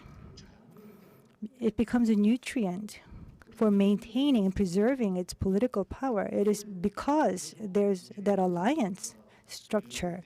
So to maintain that, the U.S. would have to be intervening in European affairs, the Middle East, and it actually doesn't have the luxury to look at itself in terms of what is happening in its own mainland. It was, for example, in the Central Latin America, East Asia as well, and the U.S. had no idea that China was going to catch up so fast. So rather than focusing on what was happening here, it was just focused on what was happening in Europe and the Middle East. But all of a sudden, it just realized that China has come of age, and it's trying to threaten the U.S. position in the global market. And if China goes unchecked, becomes an actual threat, then it could actually threaten the U.S. position in the market in the West Pacific. And they didn't want to share that with China. And that realization actually came about in the 2010, middle of 2010. So again, the U.S. economy has been growing at a very low rate, and China, of course, is not growing at a very rapid pace anymore, but at least on an annual compounded basis, its CAGR is about 7 to 8%. So it is going to catch up with the U.S. Well, that's what the U.S. believes will happen. There's that uncertainty. So from the Obama administration, the rebalancing Asia strategy was announced, and the Trump administration came up with what is called the Indo-Pacific strategy. The Indo-Pacific strategy is about setting its sphere of influence and putting all of the U.S.-friendly countries in a queue, making them line up, and to create an anti-Chinese unified front. And Japan was the first country that was picked by the United States, of course, because Japan is a very chummy country when it comes to its relations with the U.S. Japan can do that precisely because the Japanese economy is not really reliant on China, not like the Korea. So was very close to the United States, and for example, even if there's a retaliation coming from China as a result, the Japanese economy will not be very much affected, and this is different for us. And so Japan was there for the Indo-Pacific strategy. Australia also joined, and also India reaffirmed its commitment. So the United States, Japan, Australia, and India, we call it Quad or Quad plus Alpha, and the U.S. Wants Korea to join in, for example, putting pressure on China. Rather than having India as a partner for cooperation, it would be actually better for the United States to have Korea as a partner for cooperation. More ROI involved because, geographically speaking, we're very close to Beijing, which is the political center of China, and also very close to Shanghai, which is an economic hub of China. So if Korea is in the picture, in terms of geography as well as military, it will give them a lot of advantage rather than having Japan at the front. So there were North Korea nuclear issues under the Trump administration. There was a lot of cooperation between the Korean government and the U.S. government, and they were able to bring Kim Jong-un come to the table, and they had a Singapore summit. But at every opportunity, the U.S. has been saying that Korea should join the Quad plus Alpha. But with the new incoming administration, I think the pressure strategy is going to become more explicit. The Trump's containment of China, not only the Indo-Pacific strategy, it has actually been harassing China a lot, bullying China a lot with the trade issues. Case in example is Huawei. There are many companies that are related to Huawei, not only in the United States, but also in Europe as well as in Korea. So just to put pressure on China and to put sanctions on a company like Huawei, the repercussions are not just going to be limited to China, but they're going to have repercussions across the world, including Korea, the United States, Europe, and Japan. So there are limitations. That is why the United States cannot really increase its pressure on China through that instrument. But Trump was doing all he could to actually slow the catch up by China. Because China, if they're making a lot of money in other markets, and they would invest that money in their militaries. And so what the United States wanted to do was to actually prevent China from making a lot of money in the United States. That is why they came up with the tariff barriers. But anyway, Biden is going to go in that direction as well, but he's emphasizing a lot the importance of democracy. So there's a possibility that the relations may end up being an ideological controversy. And if that happens, just like during the Cold War between the United States and USSR, there was that war between democratic values and communist values with the two great powers, the USSR and the United States. Then we had the USSR-US Cold War, which ended in the 1980s, which began from the 1950s.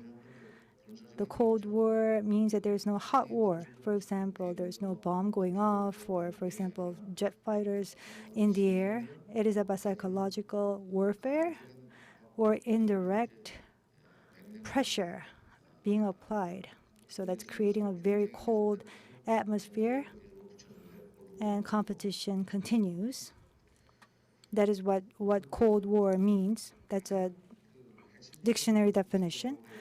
But back then, the biggest issue was the confrontation between democracy and communism. So the United States said, if you advocate democracy, you work with us, and don't go to the other camp, which is communism. But USSR was doing exactly the same, that democracy was a scam.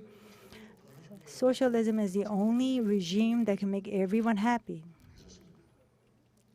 So they were trying to increase their power by having other people on board. So there was that confrontation between two different ideologies. But after the end of the Cold War, there was no longer the concept of having the ideological war between democracy and communism anymore. But anyway, in the past, its biggest enemy to the United States was Soviet Union, but the Soviet Union had to give up at the end of the 1980s. It surrendered because its population is only about 150 million, but the land is very vast with a lot of resources.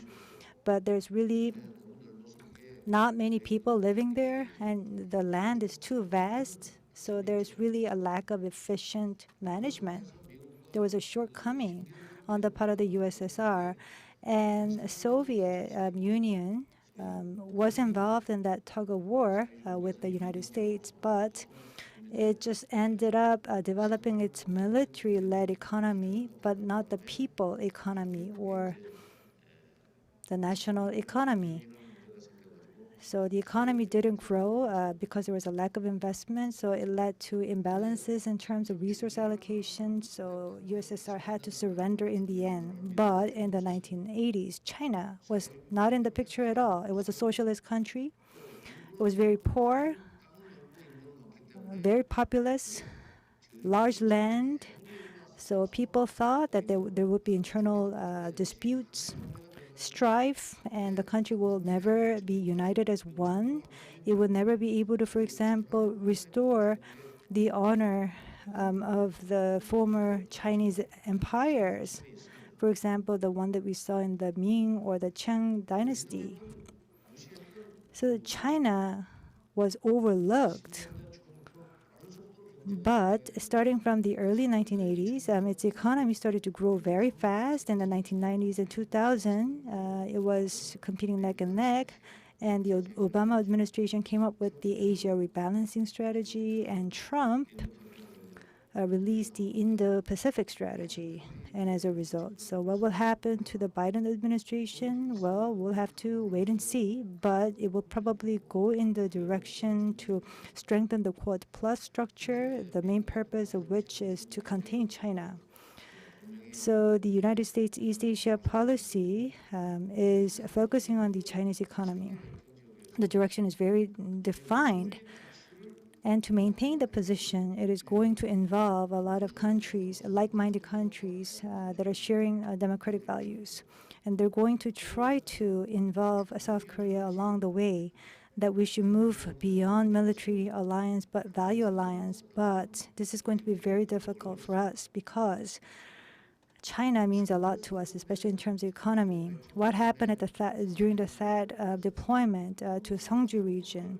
It led to severe anti-Korean sentiment back then. Tourists stopped coming from China. It left a serious impact on the Korean economy. Now, this encirclement strategy called Quad Plus Alpha, if Korea finds itself a part of that policy, because of the U.S.-Korea alliance, China is going to do something about it. A few days ago, the Chinese foreign minister was here, and he said a very meaningful thing, that there's not only the United States in the world, there's also China. So you have to know who to partner with. So if you only partner with the United States, we're going to do something about it. So that's what it meant. So I looked at this, and I saw how this person with a just smile on his face was throwing a dagger at us. There was a very strong message underneath. So if we tie that in with the Korean Peninsula peace process, this means that we will have many challenges in front of us. The Korean Peninsula peace process really implies that we have to have a stabilization of inter-Korean relations so that we can resolve the nuclearization issue in the Korean Peninsula, to try to ease tensions on the peninsula so that the people of Korea will have to live without the fear of war. However, when we talk about process, obviously that means there will be steps in this process. So we have to take a phased approach in a process that is inherent when we talk about process. And when we promote a Korean Peninsula peace process, we have to get the cooperation of China, which is very geographically close. And we also have to get the cooperation of the United States, which is strategically very close to Korea. Without China and the U.S. support, then honestly speaking, the Korean Peninsula peace process will not work. President Moon Jae-in and the aides at the Blue House and the diplomatic foreign affairs envoys and ministers are probably working very hard at this issue right now. But to be truly frank, many people have worked towards the reconciliation of to the two Koreas, and if we want to even have a very small peace, then we have to be very careful about participating very explicitly in the Quad Plus dialogue, because that will entail very severe economic repercussions from the Chinese side. For a very long time, the U.S. and China have been very difficult situations for the ROK. And going forward, we have to continue to engage in that level of very precarious diplomacy. I don't know if the equidistant diplomacy is going to be the right word for this, but at some points, we have to be closer to the U.S., we have to be closer to China on some sides. We cannot continue to stay exactly in the middle and have that last for a very long time. Even cows, they're not the smartest of animals, but they know how to survive.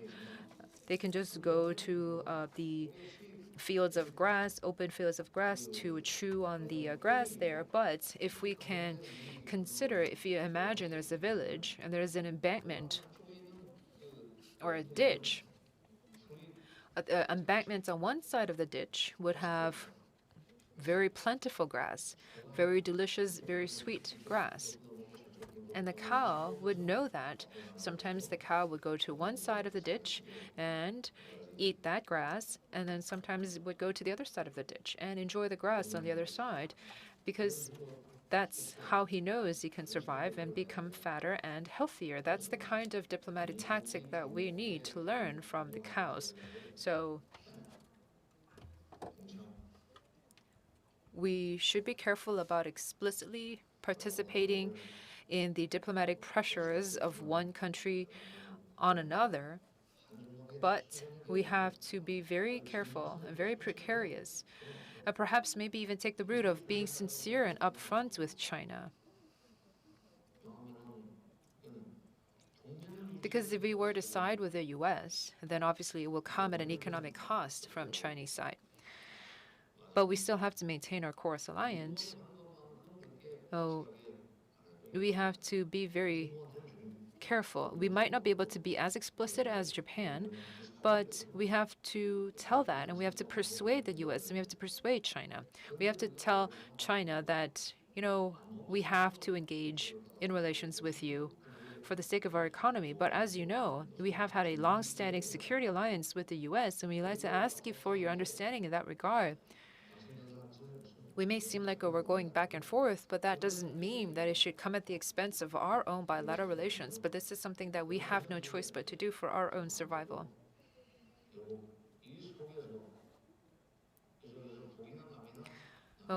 Within that framework,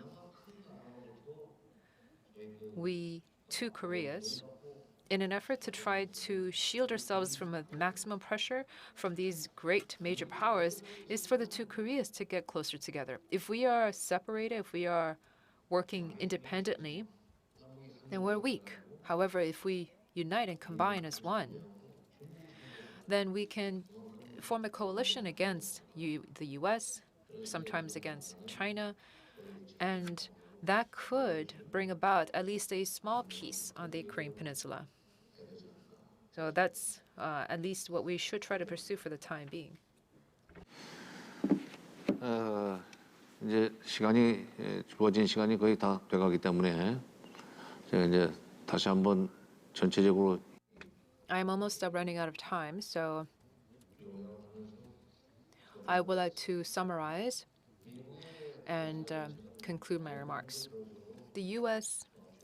East Asia policy, even under the incoming Biden administration, will continue to have maximum pressure on China, maybe even more so than under the Trump administration. And that is what we're going to expect to see going forward. However, for those nominees to his cabinet that we've seen right now, if we consider their perspectives on China and the DPRK, I have to say they're not exactly very favorable. There are still people on the team who think that the DPRK is a hooligan, that it is a tyrant, that traditional perspective of demonizing the DPRK might come back under this Biden administration. And also for China, many people on the Biden team are stressing the fact that China is a very undemocratic regime, so they will continue to maybe put very much pressure on China as well. And when the U.S. places pressure on China, then China will obviously do something as well. Because China is not the poor country that it was 50, 60 years ago. Even U.S. economists, it's now 2020 right now, but maybe towards the end of 2030, that even before 2040, the total GDP of China will either be equal to the US or even exceed that of the US. And when that happens, what are we going to see? Because when a country becomes rich, then they will start investing in the military and the army will be very much expanded. This is what the US is fearful of, that if China invests in its military strength and capabilities, then that might be enough to be equal to or dwarf the US military presence in Asia. And so the US recognizes this, and US knows that it cannot be alone in pressuring China because, as I mentioned before, the US is not exactly very wealthy right now at the moment. So it has to work together with India, with Australia, and with all of these different strategic partners. And Japan, I don't know about India, but Japan and Australia, they are very rich nations, and the US wants to leverage the wealth of these other strategic partners to try to combine that all together and pressure China. So that is the calculation behind such initiatives like Quad. And so the U.S. knows that it cannot do this on its own, so it's going to form a scrum and a coalition of sorts to try to overtake China. And I think that's the strategy that we're going to see from the U.S. in the future. And they're going to do this under the guise of building and strengthening their alliance. But the alliance is really code for asking their allies to pay up.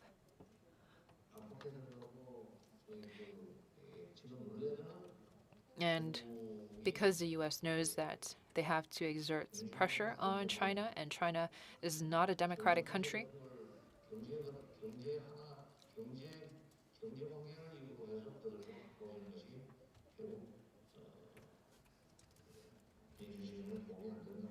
the U.S. is trying to persuade many of its allies that you should not try to engage with China, even economically, because that is not going to be helpful for the common good. And so they talk about alliance, but it really means that they want to leverage the combined capital and wealth of all of these allies. And being an alliance means you should not go to the other side. For the ROK to try to withstand to this kind of pressure, it should work together with the DPRK to shield the pressure from China, to shield the pressure from the U.S. to some extent. And that is what the ROK needs to do in the future. Unfortunately, that time frame for this kind of diplomatic tactic is going to be rather long, I fear. This is why I would think that the next presidency for the ROK should be someone with a very keen diplomatic instinct. I think that when we talk about diplomacy,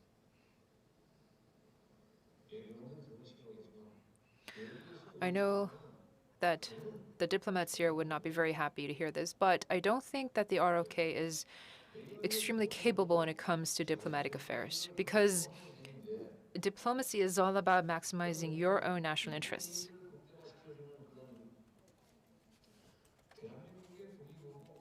No, the U.S. national interests can never be in complete alignment with the ROK national interests.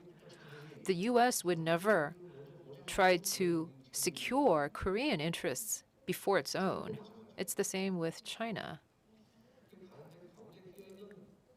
I understand that ROK is stuck in the middle, but it has to be really clear about its concept of putting its own national interests first, and sometimes cooperate with the U.S. when necessary, but also sometimes cooperate with China when necessary, and be very skillful and tactical in dealing with diplomacy. Because that is what we have to do so that our people will not feel security threats and do not have to live in severe economic deprivation. And that's what we have to do right now. And of course, the DPRK also has to come to a realization.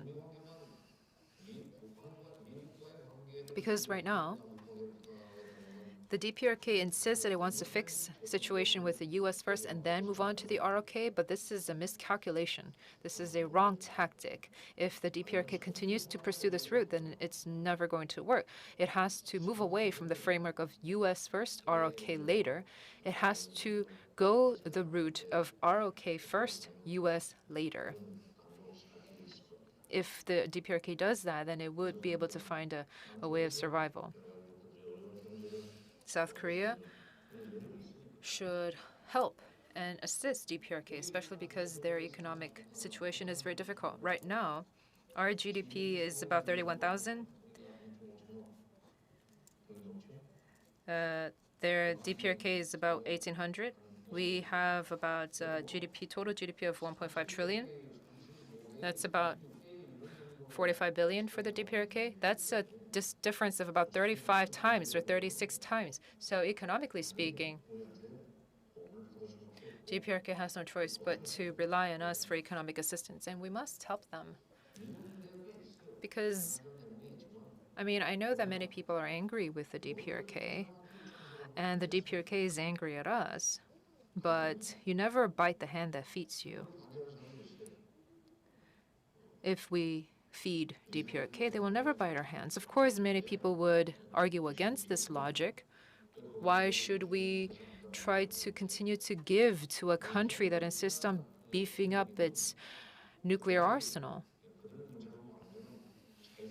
But according to the DPRK, the nuclear capabilities are a way of deterrence. It's not a way of threatening the South Korea.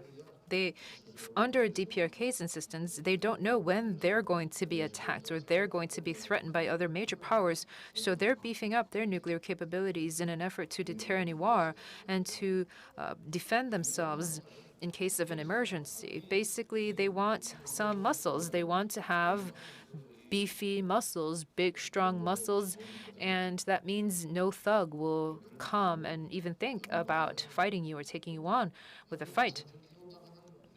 No, why would they have a missile distance range of about 13,000 kilometers? Because that's definitely not meant for us here on the ROK side.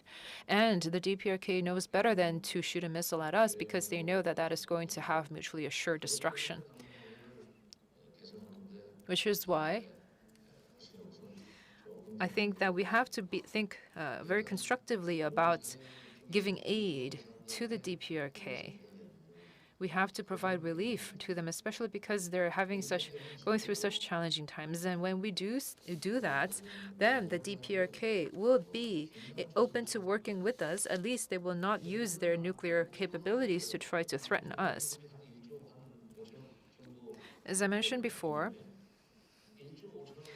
we have in ROK, we have about 1.5 trillion won in our reserves that obviously we are not going to spend all that on the DPRK. And if we were to convert that to US dollars, that's about 1 billion US dollars, 1 billion US, or 1.5 billion US dollars. Our defense budget is about $53 billion a year, and about 1/4 of that accounts for US military purchases. That's about 13 billion US dollars. And so when I say this 1 billion or 1 billion or 1.5 billion that we can give to the DPRK,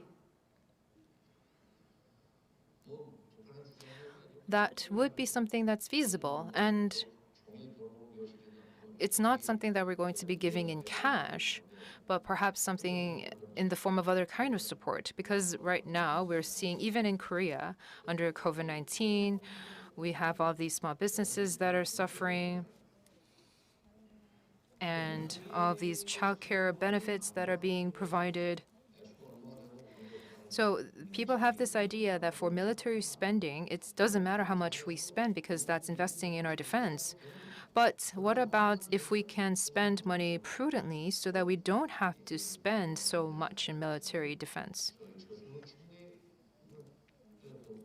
Because that's similarly the logic that we apply to providing Social Security relief to low-income households and to children when we provide daycare support to children, and the government funds that with public funding.